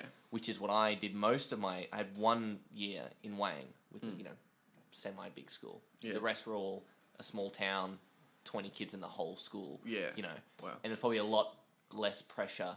It was kind of, at least my memory of it, it was kind of just very different to what I did in Wangaratta. Even, yes, it was different grades, but still very different to the previous grade, which wouldn't be that much of a jump. It just seemed a little bit more relaxed, and that probably is when you're a teacher, if you're just teaching, 5 kids, you're able to kind of work around their way of doing things and try and get it to fit the criteria the teacher needs to keep their job. That you can't really do that if you've got even 20 or 30 kids in your class. You can't do that. We've had workshops, like film workshops with like 30 kids. Yeah. And that just seems like a nightmare. You're just like trying to make sure that all the kids are actually learning something and getting involved and not being belted up in the bathrooms. And you're actually like trying to teach them something potentially that they might find fun, filmmaking. Yeah, like you know like what I half mean? the work's done for us. Not And trying to teach even trigonometry or something. even then it was like holy crap. So yeah, can you imagine having like 50 kids or something? Well, with that thing too, with the, I have a lot of sympathy and empathy for teachers because I think that often they're stuck in a system that doesn't support them. It puts ridiculous expectations on them in terms of what they're meant to meet, the class sizes, the grades that will guarantee funding and that sort of thing. Yeah. We need to have the kids. Teachers didn't, I can guarantee no teacher out there became a teacher for that experience of going, no, Jim, you have to carry the 1. Yeah. I don't care if you just know it. You have to carry it. Yeah. You know what I mean? Like Show me you carrying it. Yeah, you have to do it this way. And there's kids in the background fucking brought their phones out and texting because they know the attention's not on them. And, they the reason teachers become educators is for the other end of the experience, for going, wow, I've actually enriched that kid's life. I've helped them on their road to becoming a successful adult. Because we're you know, there is always going to be, in any society, it's even, you know, say amongst the homeschool society, the homeschool culture, there are norms and ideals that people want you to conform to. Yeah. You know what I mean? Especially now, it seems. Yeah. And I think, you know, in any culture, you know, you go and spend time with a bunch of hippies or something at a festival, there are cultural norms and things that they are going to expect you to conform to. Like every cultural group has Counterculture is just a different culture. Yeah. So it's, you know, and part of the school system, the school system, the mainstream education system is a stepping stone. It's the feeding ground into the next thing, which is, you know, the workforce and that sort of Employment thing. or university. Or Yeah. So it's... Which, if that's the path you want to go on, it probably works out pretty well for you. Yeah. School probably offers a lot of skills that homeschooling, not that it doesn't offer, but homeschooling doesn't offer maybe as well. That maybe if you went to school, and if that's the path you're wanting to go on, probably offers some Well, pretty yeah, valuable as an example, skills. if you wanted to be a doctor or something, I guess, not that homeschooling couldn't teach you Yeah. how to do, like, the knowledge you would need to do that, but within our current sphere of education stuff, you couldn't then just go to uni. You couldn't homeschool and then go to uni. You know what I mean? So if you're like, I'm dead set, you know, you're in grade 5 or whatever, and you're like, I'm dead set on being a doctor, you'd probably have to go to school Yeah. Well, at the moment. I think, that's I a think time, up to a point, like, because, I mean, there's all sorts of options. I think that's one thing that people get scared of too. If their kids, you know, if they go, oh, I'd really like to homeschool, I think there'd be some benefit in it. They're often scared off by thinking, one, it has to be a certain way. Yeah. You know, we're going to homeschool, so we better all start wearing hemp. Or, you know, like, there's a whole lot of things that go with it. Like, there are so many flexible, like, solutions out there. You could work with your school.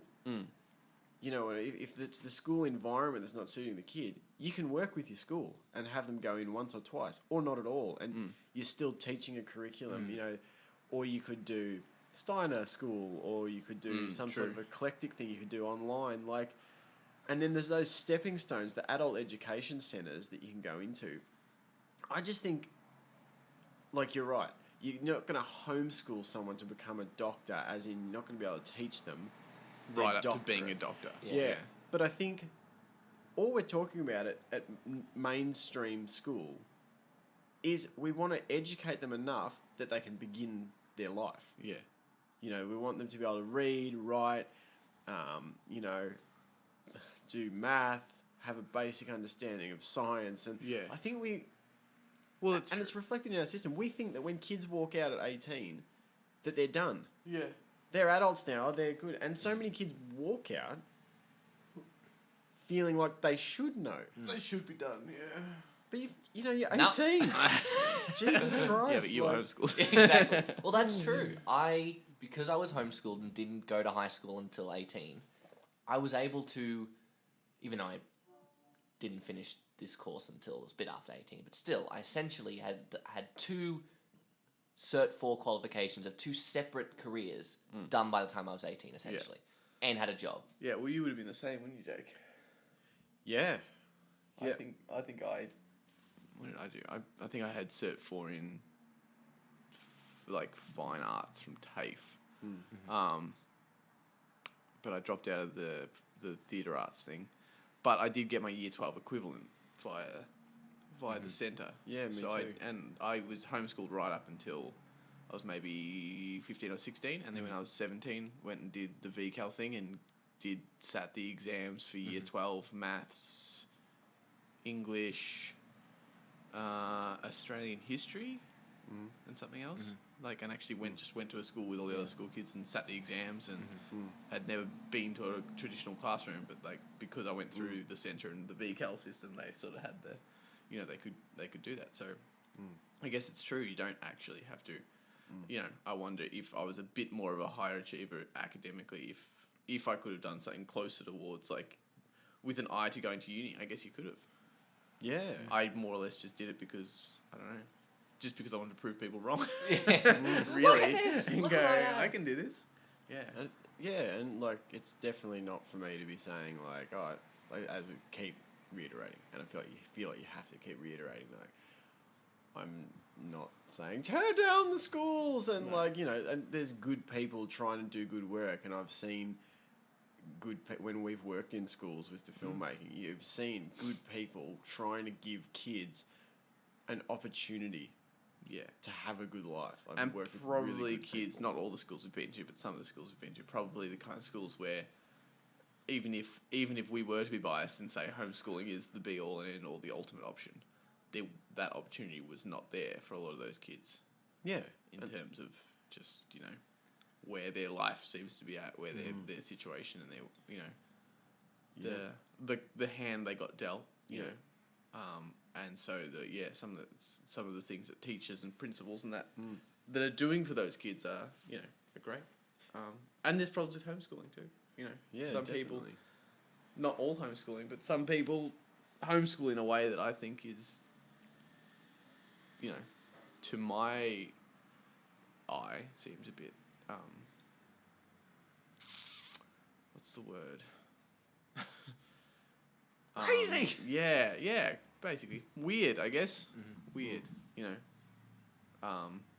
That sort of the slightly more religious, culty aspect of it. I've never quite gelled with, because that's the other misconception a lot of people also had about us was that you homeschool. Oh, you're Christian. Not that there's anyone with being Christian, but there is that like that extreme, like polygamist cult kind of sister wives kind of vibe that, you know, people probably saw some thing on Australian Story. Yeah. And now all homeschoolers Yeah. being raised in some weird cult out in the forest.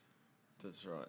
Yeah, there's definitely those outliers, I guess, and As is with anything. yeah, and I suppose that's the problem, is that we don't really, as a species, ever look for moderation. It's always we're looking for the absolute right way. Well, that's comfortable. It's comfortable to know that something is absolutely right or something is absolutely wrong. You know, so if you can find a couple of examples of one extreme end of things, then you can kind of lock that away in your little box of things I know. I know that homeschooling's bad, or, you know, I saw that documentary, so I know that this is bad. And it's not like a nasty thing. I just think that's a kind of like a human defense mechanism. There's so much going on in the world that you can't think about it all to an appropriately even degree. So there's some things that you will just kind of go, I know about that. Yeah, Done. lock that up, Yeah. kind of thing, and put a pin in it. I think it's something we all do. Definitely. And homeschooling, to be fair, is probably something that a lot of people do it to because it's not something that a lot of people need to think about. Because they're already either well on the path, their schooling's done, or their kids are at school, or they're a teacher, so they're probably not going to look at homeschooling as something that they really need to. And I suppose Consider. if you know, when it's something you haven't experienced, you know, there's things out there I haven't experienced a lot of it. I've probably got very limited views on. You know, I might think I have a handle on it, but I really don't until I, you know, get more. It's something I reckon It's probably like when we talk to our friend that's into some kinky stuff. The kind of dumb monkey brain questions we would ask him about That's right. BDSM stuff. Yeah. Because I've never considered this stuff. But That's then right. It's It's totally outside of but your- it's so normal to him the way he Yeah. talks to you about it. When you're like, so what is that like? Like safe words. What's that all about? Or, Yeah, yeah. Like, you know, whatever it is, and like the terms he uses are so like, I know. like official sounding, and you know, just like, And like when you talk to someone who has a deep understanding, you know, of a particular culture or whatever, like you always that's a great example because you want to seem not This just in, Sam compares homeschooling to BDSM. That's right.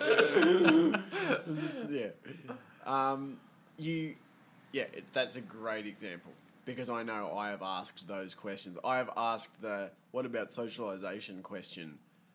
For BDSM. Like what about consent? Yeah. Or what I mean? Like, isn't that a little bit rapey? Yeah. So it's and I think that is a great example of a way in which we do, and it's the same thing. I imagine if someone would ask the same question, say like in an Islamic context, Yes. where people go, oh, but do you really? What about bomb vests? Yeah, exactly. Are you really free to wear it? What does jihad really Is mean? it actually your choice? Yeah, it's. I think the best thing people can do probably is read, watch documentaries, get out, have conversations, and educate yourselves. I think that's why podcasts are good. I was thinking about this, we've been talking about doing this for ages, and I'm going, why is this important to me? Well, a lot of people ask that. What's a What podcast? are you gonna do? Why are you gonna do a podcast? Why do Yeah. you need to do that? Why? Like, it's almost like, I don't know. It's almost like comes across as an Homeschooler, arrogant. I don't know why. Yeah. Almost comes across as an arrogant thing. Like, I want to put my views out there, and thousands of people will listen to me. But I don't know. It's just more that it seems like a really good platform. There's all this information and opinion and you can sort of just soak it up, and you don't have to listen to ones, and you probably shouldn't just listen to ones that you agree with entirely. Like, it's good. It's a good way of getting another perspective on stuff. Well, it's an idea exchange. And I feel like that's how we. But it's not too immediate. Do you know what I mean? Yeah. Like, it's not like Facebook. You post something and people can ask you about it and attack you about it. Joe Rogan puts out a podcast, and then you and I go away and talk about it. Yeah.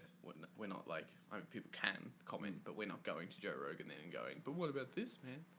And I was going to say it's an idea exchange, but really it's workshopping things because people bring different perspectives. Really, it's just recording and putting out there for other people to use the experience we have whenever we get together. Yeah. Like we've always done conversation like this. We always end up with 2 or 3 hour conversations, lots of tea and things like that, and you just talk about broad-ranging stuff. And I feel like that's important, and I think that's why I love podcasts so much.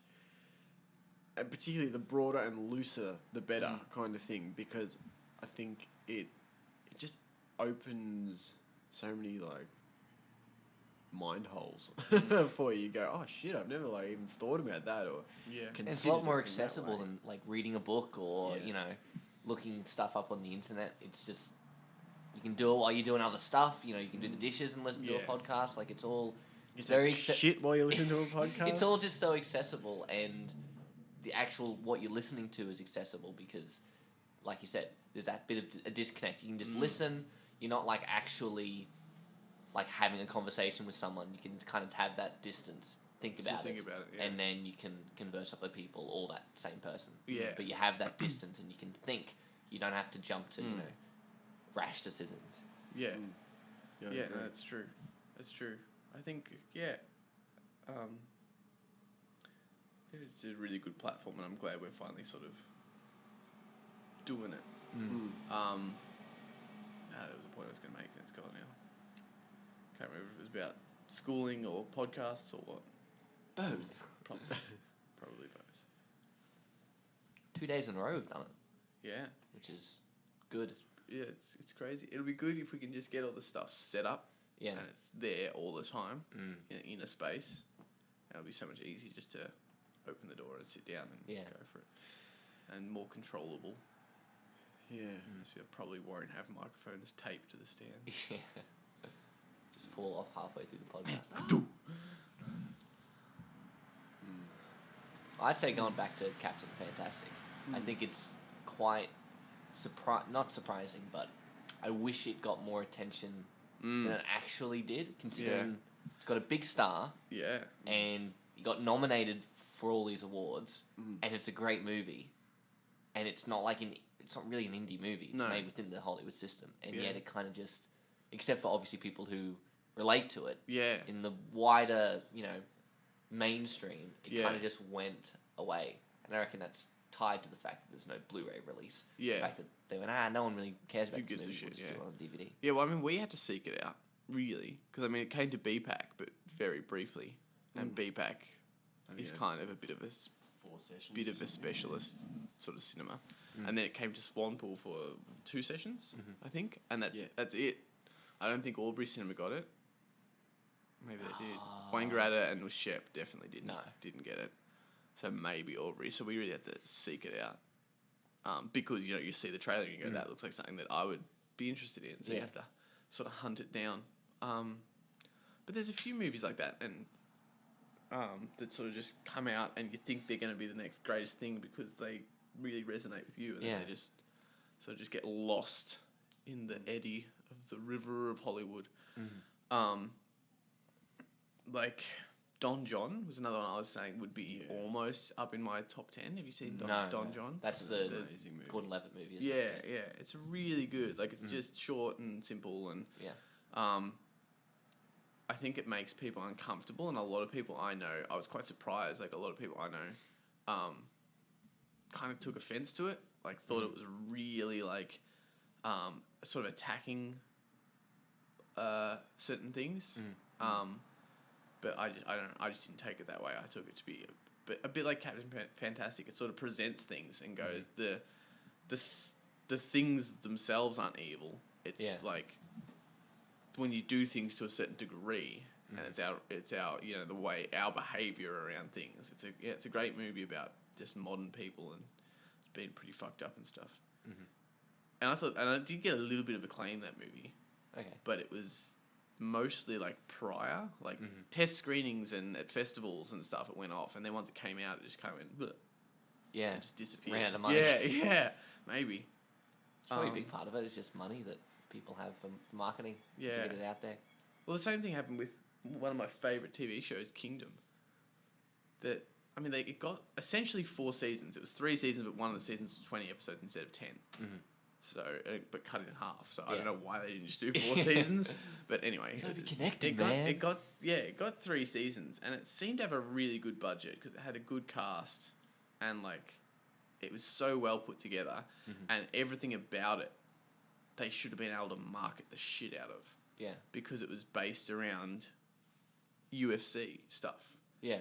And How did that show not get fucking popular? especially because, like, apparently, like, Dana White, like the UFC dude, loved it, and like but like, how did he never like jump on and like promote it if he loved it? Because apparently he hates the way most media presents UFC. Yeah. But that one, he was like, that's pretty It's accurate. not a Netflix original. Yeah, that's probably. why. Well, you can't watch it. It didn't go to Blu-ray. It only went to DVD, and it's on no. We all know we don't watch DVDs. Yeah, That's I right. made an exception for that one. It's on no streaming services. Really? Yeah.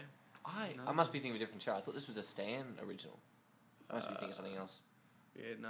Yeah. It was I can't think who produced it. There's a lot of shows with Kingdom in the title, though. to Wasn't be fair. Amazon, was it? Or something? No. No? Wasn't Amazon. I can't think. I don't think it was AMC either. I can't even think who produced it, but I can Google it. Yeah. Well, I know Frank Grillo, his production company, produced some of it. They took over towards the end. But it got like no advertising, no nominations for awards or anything, and it got cancelled because they just sort of like just gave up on it and just It was kind of. an amazing show. It was like so good, so good. Have you still haven't watched the last season? Have you? No. Oh, you'll have to watch it because I really want to discuss it. And I'm not someone that's like dead into the UFC or anything. I don't think you need to be because it's more about the performances of that really gets me into it. It's one of those shows that it doesn't overdo the music. It's not super dramatic. Yeah. Not all the time. It has those emotional peaks and troughs, but it looks like a movie. Like the way they've shot it. It's kind of like handheld and a little bit shaky, but very close. Like it's really intimate, like, and almost awkward sometimes. Audience. network. Audience network. That's what Is that what it one says. thing, That's or what is it that says. two? That's what the Oh. network was. The Audience Network. Simply, Audience is an American general entertainment television channel that is owned by Turner Broadcasting System, a division of AT&T's Warner Media. Warner. Okay. Yeah. Yeah. Anyway, That is odd. Kingdom. It's a really good show, and people should watch it because there are only 10 episode seasons, and there's only How long are the episodes, roughly? 50. Okay. 50 odd minutes, I Yeah. think. It's not like they're not like 40. It's not like a CW show where it's like Yeah. 42. Yeah. And it's not quite Netflix where it's like An 35, hour and 5. an hour and 10. No, I'd say they're close to the best part of an hour. And there's not a lot of, I think the fights, any fighting, it kind of just frames the story. Like it might start with a fight at the start of a season, and it might build to a fight in the middle or at the end. Yeah. But that's kind of it. It's not like that representation that you often see in movies of there's a bit of training and then they fight. It's not like that. It's like the fight that is the whole, like, they're focused on that and training towards this fight. But then it's all the stuff that's going on in between it, Yeah. and they're not thinking super clearly because they're like cutting weight. And that even those episodes, it sounds really stupid, but I'd never realized what they go through to cut weight if they're trying to drop to a particular, like they don't eat and they've got to limit how much they drink, and they're just exercising all day and then sitting in a sauna when they're resting, so they're still sweating. Yeah. And they they're like exercise, wearing yeah. like plastic jumpsuits, so they sweat more. And they like tape them at the wrists and ankles, so it just Yeah. falls and sweats. Yeah. And like they've got the scene that they take it off, and the sweat just like pours out like buckets of water out of these jumpsuits because they've taped them up. But it's not super romanticized either. It's not like the fighter, what he goes through. No. I don't know. It just feels like a snapshot or something. I can't praise it highly enough. Yeah.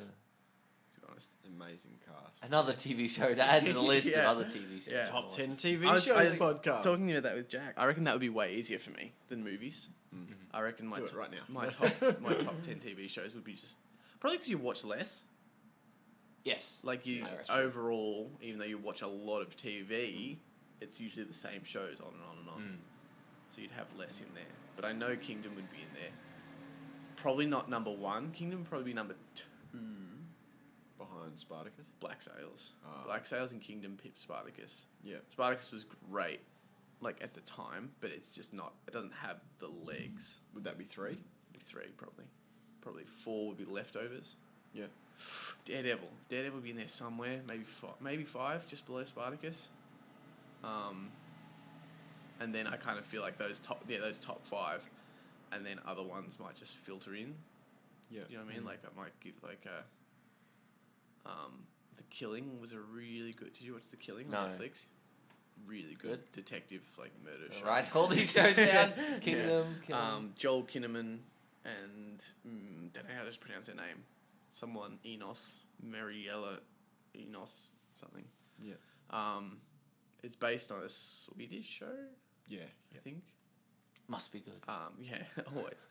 And like especially the first 2 seasons, because I think the first 2 seasons are about the same mystery, and then there's season 3 and 4, which are separate ones. But those first 2 seasons are like So it's like a murder mystery. and like involved in like the political scene of the town and Yeah. one of those kind of things. Yeah. But really, really gritty. But I don't know if really you guys similar. are into like British TV shows, but a show that I really like that's similar and it's kind of murder mystery, but also about the town is Broadchurch. Broadchurch, yeah. I Have you watched love that show. both, like the American one as well? No, because it looks shit. Yeah, It but looks it's still awful. David Tennant, Yeah. isn't it? How weird. It That's looks so- awful. I It can't looks wrap my head so around that. American, but Yeah, right. not that it's America. Just the way that American TV is made just doesn't suit Yeah, right. the. Can you define British. that for me? Sorry. I just get sick of people going, I'm not saying that you're saying this, but people go, I love British TV, like we have 'em all the time. British TV, I only watch British movies, they do it, American stuff. What is it for you? I think the difference isn't that it's British or American. It's just in this context of Broadchurch, the way that the British show was done was it was a little bit visually is a bit grittier than what I've seen of the American show. It seems a bit cleaner Yep. and seems like, at least of what I saw in the trailer, less focused on the on the murder. Yeah. The American show seemed more like, oh, let's look at all these, different characters in the town. It's got, Nick Nolte and all these people. And okay. I don't know, just it's not about it being British or American. Yeah. It's more that just the way that the British show did it Yeah. was a bit more grittier and a bit more real. Yeah. The American show was more like a show. Yeah. So it's not bad. Some shows are perfect for that. But I don't think the show Broadchurch fits that. I like how it was kind of real and it's like you kind of go into these characters' lives, whereas the American show seemed more cleaner, I think, just visually as well. But I haven't watched the show. It might end up being great. It might be one of those things where the trailers make it seem so different. What's the season count? Like versus The British. like British or I think American? the American only had one season. Right. I think. I wonder if they were like focusing on like an ensemble. I wonder if they had an eye to make like lots of seasons. Yeah, so maybe. Really, they were like, let's really drag this one out because it was so successful in England. Yeah. I wonder. I just don't get why they did it. Why not do a new show? Seems pretty weird, and especially to cast the same. Yeah. Was he playing the same character as in like? Yeah. As in, And they did the same- as in he'd come over from Britain. Oh no, I don't. No. I don't know if it's. I think it's not. I think it's But- the same story. Like, It's the same story, but with different reset. as if it was a remake essentially. Yeah. Same story, but But different same- character same names. That and is stuff. really weird that They it did recast the same thing with the IT Crowd. They did an American remake, and it has one of the same actors. Really? Yeah, it has Richard. I don't know how to pronounce his last name. Iowade? Yeah, something like that. Nice. Something like that. Yeah. Sounds right. So Yeah, we'll I'm go sure. with I'm it. sure that's roughly how he. But sounds. they did better than that. I They did would've an done it. American remake of only one season, and it's essentially the same show, different character names, except that it has one of the same actors. Yeah. Still has And it's- Moss. Yeah, I don't know why they. Like, I know why, but I don't Yeah, agree yeah. with it. I Yeah. think it's. Yeah. But the cow. British show is really. It's not because it's British. I'm like, No, oh, okay, yeah, I yeah, love but- British shows. yeah. Just the way that they did it. Yeah. Yeah. Like, I'm sure that there are heaps of American shows Yeah. that, if they did a British version, I probably would prefer the American one. It's not like a country thing. Yeah. I think it's just anyone doing a different version. Yeah. It just tends Well, to. with the Office. You're a fan of the Office. Yes. It worked. Is that like Exactly. the I'm not- I'm- one time, or is there other times that you think it's worked? That's the only thing I can think of. House of Cards, the new one, I personally think. Well, that's true. I haven't so watched much better than the that. British version. I watched the first season, the British one, and I mean, if I had to watch the British one at the time, like I guess it could be a thing where It's probably just. it wasn't it's terrible, but like expectations. it just, I feel like the industry has evolved. The technology they can use, the way it's done, I found it very camp kind of thing. You know, it's very campy kind of like, oh, and now Yeah, we're right. going to, you know, Yeah. poison the secretary kind of thing. Is it literally that bad? or- Not that okay. bad. I'm, I was yeah, like, I'm, wow. I'm hamming it up, Okay, but okay. it was just, I found it a little bit more over the top. But probably for its time too, it was probably more at the cutting edge, like Yeah. House of Cards is now. So I shouldn't say that it was shit. What I should say is, the one that they've done with Kevin Spacey is a great redo for the current viewing climate. Yeah. And the one that they originally did was the same. And this is why I fucking love remakes. Because we should it's like no one cares when they do Macbeth yet again Yeah. at Royal Melbourne Shakespeare Company or whatever it is. So why should we give a shit when they make House of Cards again, say in like 10 years? Yeah. I the only reason I don't like remakes as a concept is just why they tend to be made. Yeah. That's the idea of it. I love, and I've said before to you guys that it'd be great if people could just make remakes of films the same way that people do covers of music. That Yeah. anyone can do Yeah. it. You don't really need permission. If you want to make money off it, yeah, you'd need to get permission from the people. But just do it for the exercise and to do your own remake. Yeah. I think the idea of it is great, but I've just too many remakes I've watched and it has the same thing of it's just like it seems like they're not making it because it would be an interesting story, or maybe they did originally, but then it gets warped Yeah. because of money. I'd say I don't know. there'd be some that would. I reckon there'd be some where a director or a writer is a huge fan of a movie and he goes to a studio. He's like, "This is my favorite movie of all time, but I think we can do a modern version, Yeah. and it's going to be this." And the studio goes, "That's great," and then it gets warped. But there'd be Yeah. other ones, literally, where they're like, "That movie was popular. No one's buying the DVDs of it anymore, though. Maybe we should make another one." But I think that's a problem with the industry in general. Like, I think it would be about 1 in 10 movies that are made not to make money. Yeah. And that might be being really generous, saying 1 in 10. Yeah. Like, I think remakes definitely stand out as those movies, or like even like the tentpole, the superhero movies say definitely stand out as ones that are being made to make money.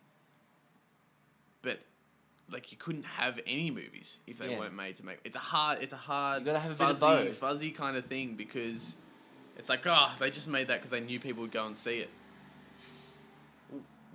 Well, that's what they're doing. Yeah, That's their job. Like, they're making... Oh, they just keep making Justice League movies because they know there's fans of Batman. Well, poor fans of Batman, you know? Like, what? Like, I don't know. It's kind of like... There's two ways to look at it. Either they're making money for... They're making movies for people to go and see. Or they're making movies to make money. But they're kind of the same thing. Yeah. Do you think that, like... Why doesn't it happen? The covers thing. Like, you're exactly right. Music. People cover songs. They sample songs. I think the closest thing you have to someone sampling movies is probably Tarantino. Now, I'm not going to be like, oh, I'm a huge Tarantino fan. I used to be. I used to really like it. I've kind of, like, just cooled on it a You bit. see the... how do you pronounce his name? Ennio Morricone. Oh, yeah. Did you see he came out and flamed Tarantino? Really? Oh, really? Yeah, absolutely. Like, called him a cretin, and he's not a filmmaker because he just steals. Like, he just steals the same Wow. shit and puts it up on screen, like takes from right. other people and calls it homage and Yeah. all this kind of like, yeah. I think we're so precious. And yet... And they've worked together. And yet, Yeah. musicians, that's like kind of, if you write a really good song, it's probably going to get covered. It's probably Yeah. going to get covered by every fucking person on the internet. Mhm. So, why? And it's not a money thing, because the music industry is just as profitable, if not more. I don't actually know what the numbers are, but it's not like, oh, well, We have movies to- make so much money, so we can't risk people remaking them, because music makes just as much I money. think it's different, but those industries, I wouldn't be surprised, end up being sort of similar. I mean, I don't know. I'm totally talking out of my ass, but I guess, like, it's very different now. The idea of most music that you pay for, I would hazard a guess that the majority of music now is subscription based, Yeah. not on, say, copies of albums sold. Certainly not physical copies of albums Yeah. sold, and I'm perfectly ready to be educated on that. If you know, Yeah, I wonder. but you know, so I bet they make more money off single songs purchases on iTunes than albums. Even though Yeah. albums are like Yes. way more expensive than single songs. I bet they make more money. I have a theory, and it doesn't make sense in terms of like why it doesn't apply to film as well. But maybe the thinking is because everything is so subscription based, the music industry doesn't mind people covering it because it gets people to check out the actual song. Yeah. I don't know why that wouldn't apply to film, because you'd think, oh, this is a remake, I'm going to watch the actual film, but I'm thinking that might be why the music industry doesn't mind, because it just gets attention seems from that music. like copyright wise, there's a bit of a grey. Like, you're not meant to cover people's songs. Yeah. Like even live performance, you're not meant to cover them without permission. And there's this whole thing where you need, if you want permission to even, I was reading the other, to use the song. Like Yeah. in a video or something, technically you need two permissions, because you need the permission from the person who owns the rights to it, Yeah. that wrote the song and owns the rights, and you need permission from the person who technically owns that version of that song. Yeah. And I don't think many people do that. That No. you would use a song in a YouTube video, like... this is so weird, right? So, because, you know, like, you're 100% right there, I reckon. You know, like, this idea, you're not meant to cover it. We're not meant to copy. If you go out and say you make No Country for Old Men, right? You make it Which I'd word love for to do, word, that's you know, shot for or not shot for shot, but, you know, like, you make No Country for Old Men. You're probably going to find you run into issues. If I, you know, there's this thing, this fierce protectiveness of something. You've made something, so Sam's written a song, or you've made a movie, and it's like, that's mine, that's my thing, and you're not allowed to use it unless I tell you you're allowed to use it. Reading these books on evolution and stuff at the moment, like, and they talk about like hunter-gatherer stuff where it's shared. things are shared. Because you know that, okay, if I say I catch a deer or something, and I share it with you guys because you didn't catch anything. Because I know that in a few days' time, if Sam catches the deer and I don't catch anything, Sam's going to share it with me. Yeah. There's not the same possessiveness of things. And I know that I haven't gone out and talked to tribes and things, but, you know, you can only base on the research of the experts. Mm-hmm. That is totally not a part of our culture. And it's probably a really evident part. Is when you can't... Look, you're talking about a piece of art. Yeah. If I make a hammer in the Stone Age, then you go, fuck, that's a cool idea, and you make a hammer, and Sam makes a hammer. But if you write a good song and then I want to play it, everyone freaks out. Yeah. Like, Well, I think really- I think it's only if you're making money off it. Yeah, Like, I think you could, because people do covers all the time. But if suddenly they get a little bit too much interest, a little bit too much traction on it, and also they're monetizing the videos now, and they've got adverts on their video and that kind of stuff. That's when you've got a problem. And I guess the thing is too, if say you write the song and it does, you know, okay, someone else covers it and it does exceptionally well, the person who does exceptionally well probably isn't going to then share the fruits of their labour with you. No. Whereas, if Well, it's you know, interesting. That's the way it's set up, though, at least on YouTube, is that the person who owns the rights, they can claim it, and then they get a certain portion of the ad revenue. So it is set up that way. Yeah, right. But it's just not consistent. No. It's not consistent. It's only if they make heaps of money, then they go, oh, you know, I want to cash in on that, which, you know, makes sense if it's your song. Yeah. But it's not consistently put across, because then people do covers all the time, and it's really depends on the case. Well, Sorry, I that's was ranting there. that's happening with the Witcher game series at the moment. The writer of the original novels is suing the game company for heaps of money because their original agreement was made without prior knowledge of how much money they were going to make from it. Basically, seems to be the gist of it. That he's kind of going like, in hindsight, I've been robbed. I think, which is an interesting one. Like, I don't know if maybe that's coming about because they did have a clause where if we make this much, you get this extra, and they haven't given that to him. Maybe there is some kind of illegitimate thing, but it's definitely the way it reads at the moment. But Jake's right in that if we had that culture where we did share everything that needed to be shared, then people wouldn't worry about that because they go, well, same thing. Then I would be, you know, not owed, but I would know that my peers would then share the money because we both worked on it together. Yeah, It doesn't always work that way. there's people that are releasing, like, there's people that are probably doing their own little version of it with, like, royalty-free music and that. The people are recording amazing music and they're just putting it up there for you to use. That's crazy that people do that, but it's great. But and bless them, because I think it's like... But there should be more of that. There should be more of it. And it's really hard because, I can sit here and say this, but I know I feel that and I've felt that at times. That is the culture we've all been brought up in, is that, you know, it's mine, so you're very protective of things. You're very protective of your ideas, but it is kind of a shame that... And sometimes there's a reason, because people do get fucked over. Like the Witcher guy, say.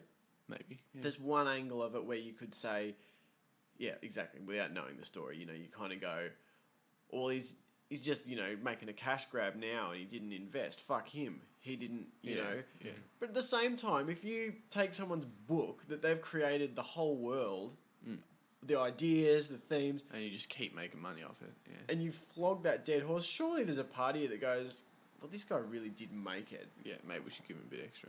You know, like, so... But I think that... I think there's something happening there with that. I know I always talk, but like Patreon and stuff.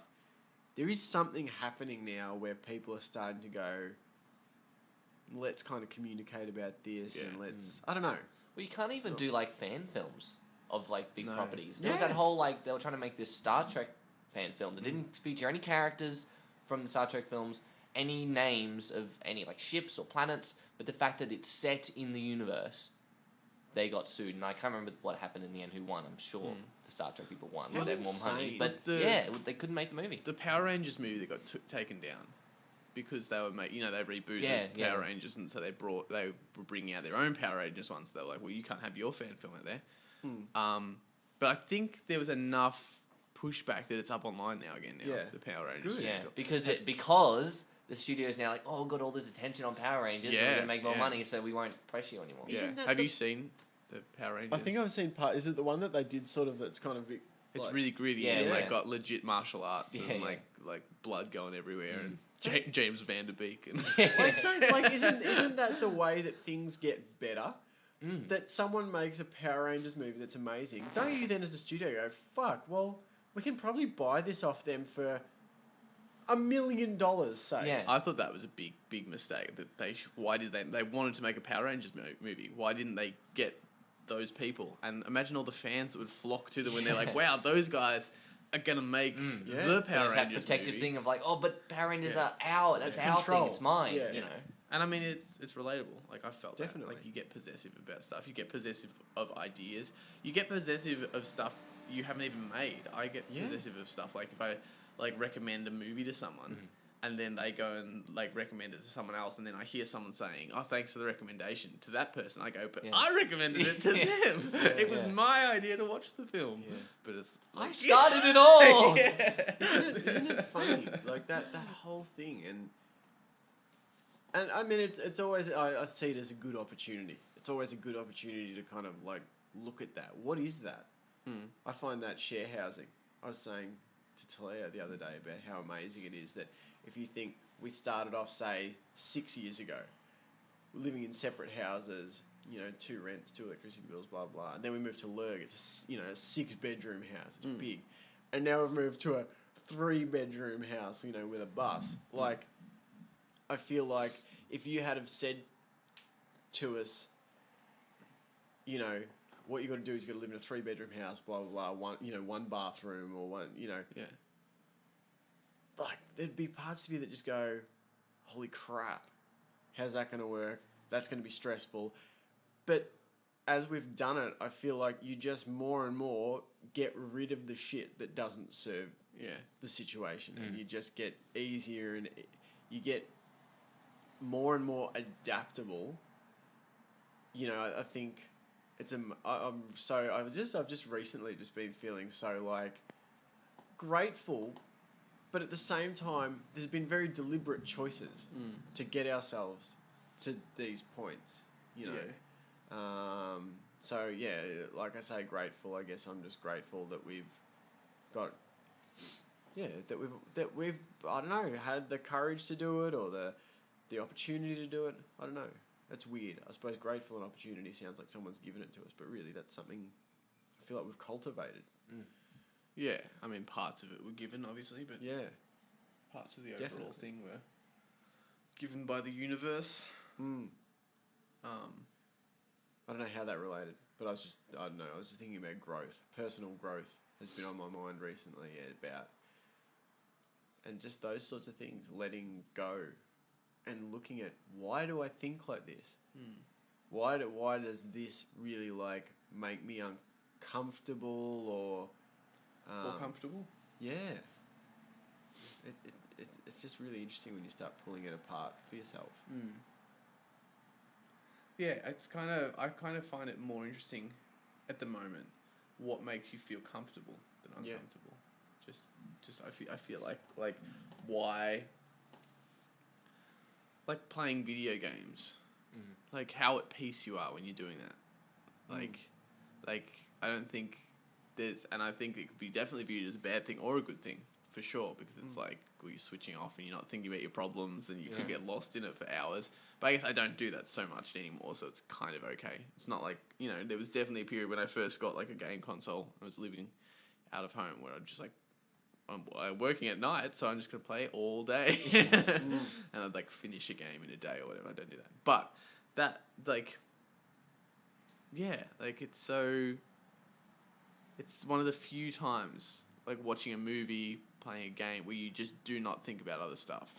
And you're so comfortable, like, I don't really That's know. when you know it's a good movie. Yeah. It's when you're not. Yeah. And you can tell when you're not invested because you start thinking about the stuff. Well, the really interesting experiment that I've done is I never really turn off movies, say, but in the last year or so, I have turned off more movies than before.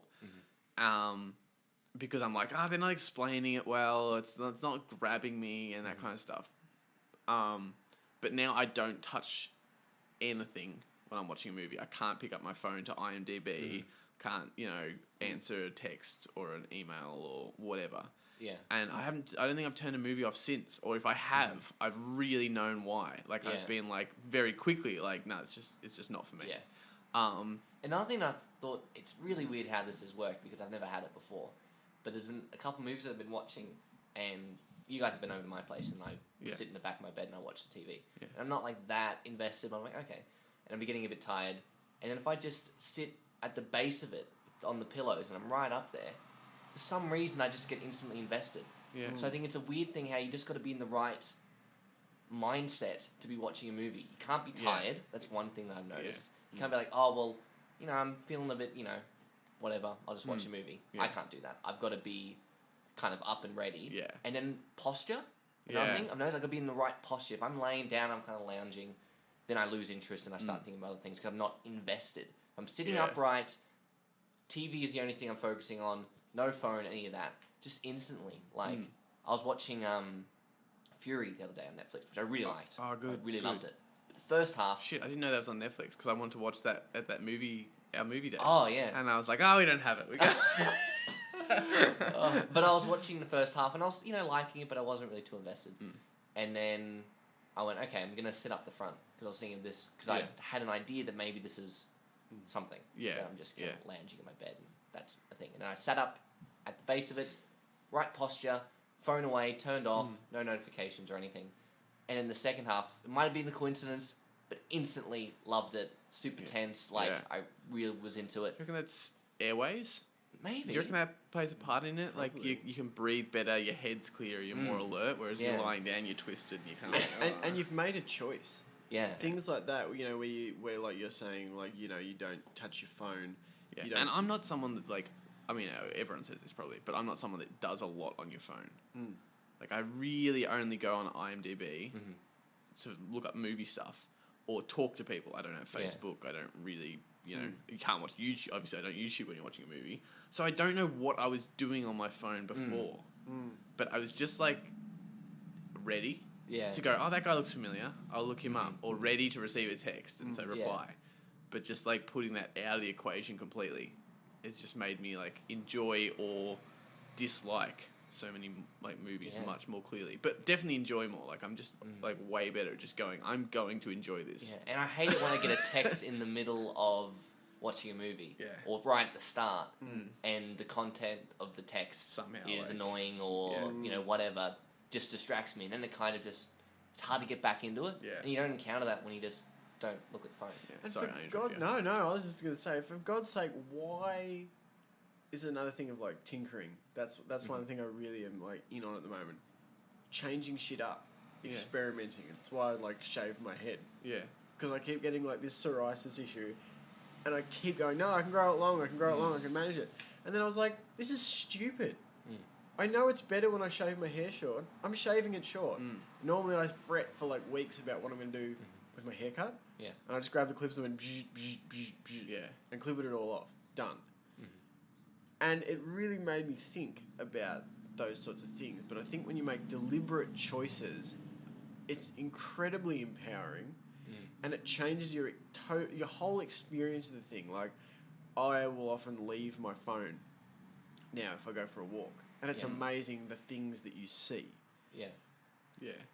And there was a point directly to what you were saying about Sitting up, posture, just that the investment level, I suppose, of choosing to engage with what you're watching or what you're doing is so much higher than like lounging around. I had an experience, I can't remember when it was. There was something on the TV, I was listening to something in my ears, and I was Facebooking. And I was like, what the fuck am I doing? Yeah. That's what it was. That's what the point was. Yep. Why do we, like you're saying, if you get a text in the middle of a movie, it really bugs you. There is nothing wrong with turning your phone off and putting it in a drawer for 2 hours while you watch a movie. Yeah. this is the only time in history where it's been an issue if you don't, bop someone back a text within like, we've never needed that sort of immediate communication from people. Yeah. Again, it's all comfortable though, right? Like going back to like Yeah. what makes you feel comfortable. It's the same issue that I'm looking at. Just from like, I usually look at what it makes you feel uncomfortable. I'm kind of like your hair, the idea of cutting it made you feel uncomfortable. And it's just, I find it even weirder to look at the opposite. Having long hair made you feel comfortable. Yeah. Like why? Why? It's an odd thing. Like it's just kind of like just tilted that I would always have framed it that way. Oh, I'm uncomfortable with the idea of cutting my hair. I'm uncomfortable with the idea of doing that. Now looking at it, why am I comfortable doing this? Like, okay, you're uncomfortable with turning your phone off because you might miss something. And then looking at like, or someone might try and contact you, but looking at the other way, like, I'm comfortable having my phone on, is weirder. Yeah, It's weirder. Okay, this makes me feel comfortable. Yeah. Having the phone on. No one will text me in this 2.5 hours, but I'm more comfortable with that, like, being a potential than not. Yeah, it's just odd.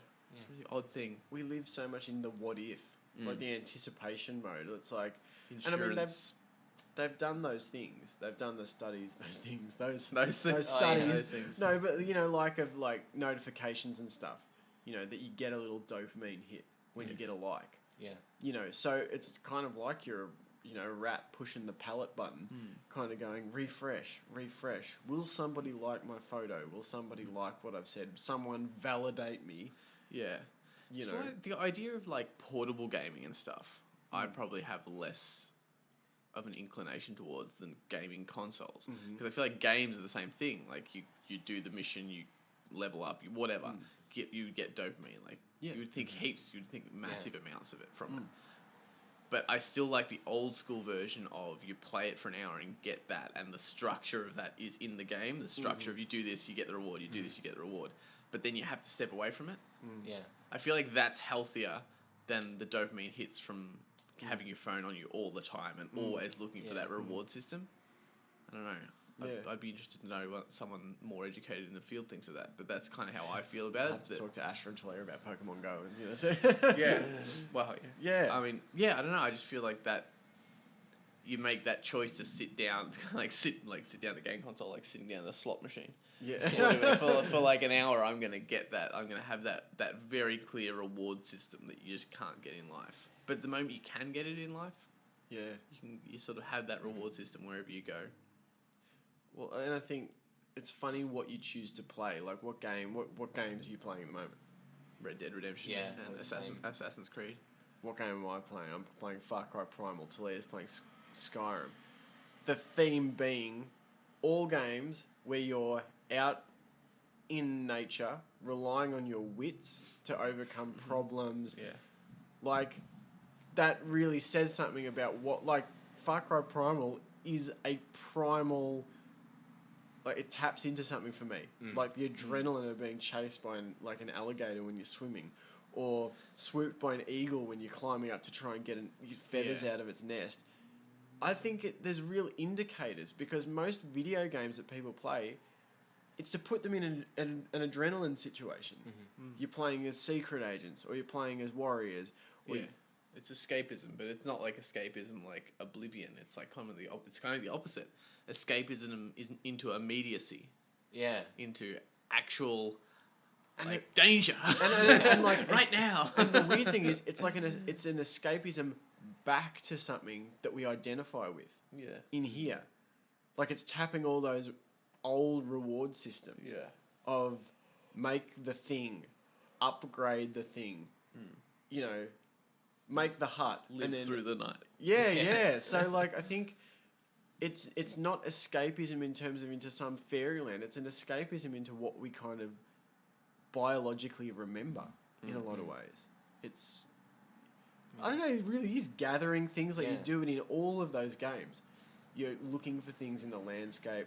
You're interacting with people. Hunting and skiing animals in literally all three of the games we just mentioned. Yeah. So... Shit, I don't think... not a vegetarian. Yeah, I don't think... Yeah. Real animals, though. I think it's interesting that Yeah, and I'm loving that game. And I'm not a big gamer, but I'm so invested in it at the moment. It's just, but it's interesting reading the stuff that I'm reading at the moment alongside it, and sort of going, I think I know Recognising the why I'm into parallels, it. yeah. I need to go and open the cafe. Yeah, I need to go and watch some football. We'll wrap it up there. Yeah, And we'll... good chat. Thanks, guys. Yeah. That was good. We'll do it again soon. Yes.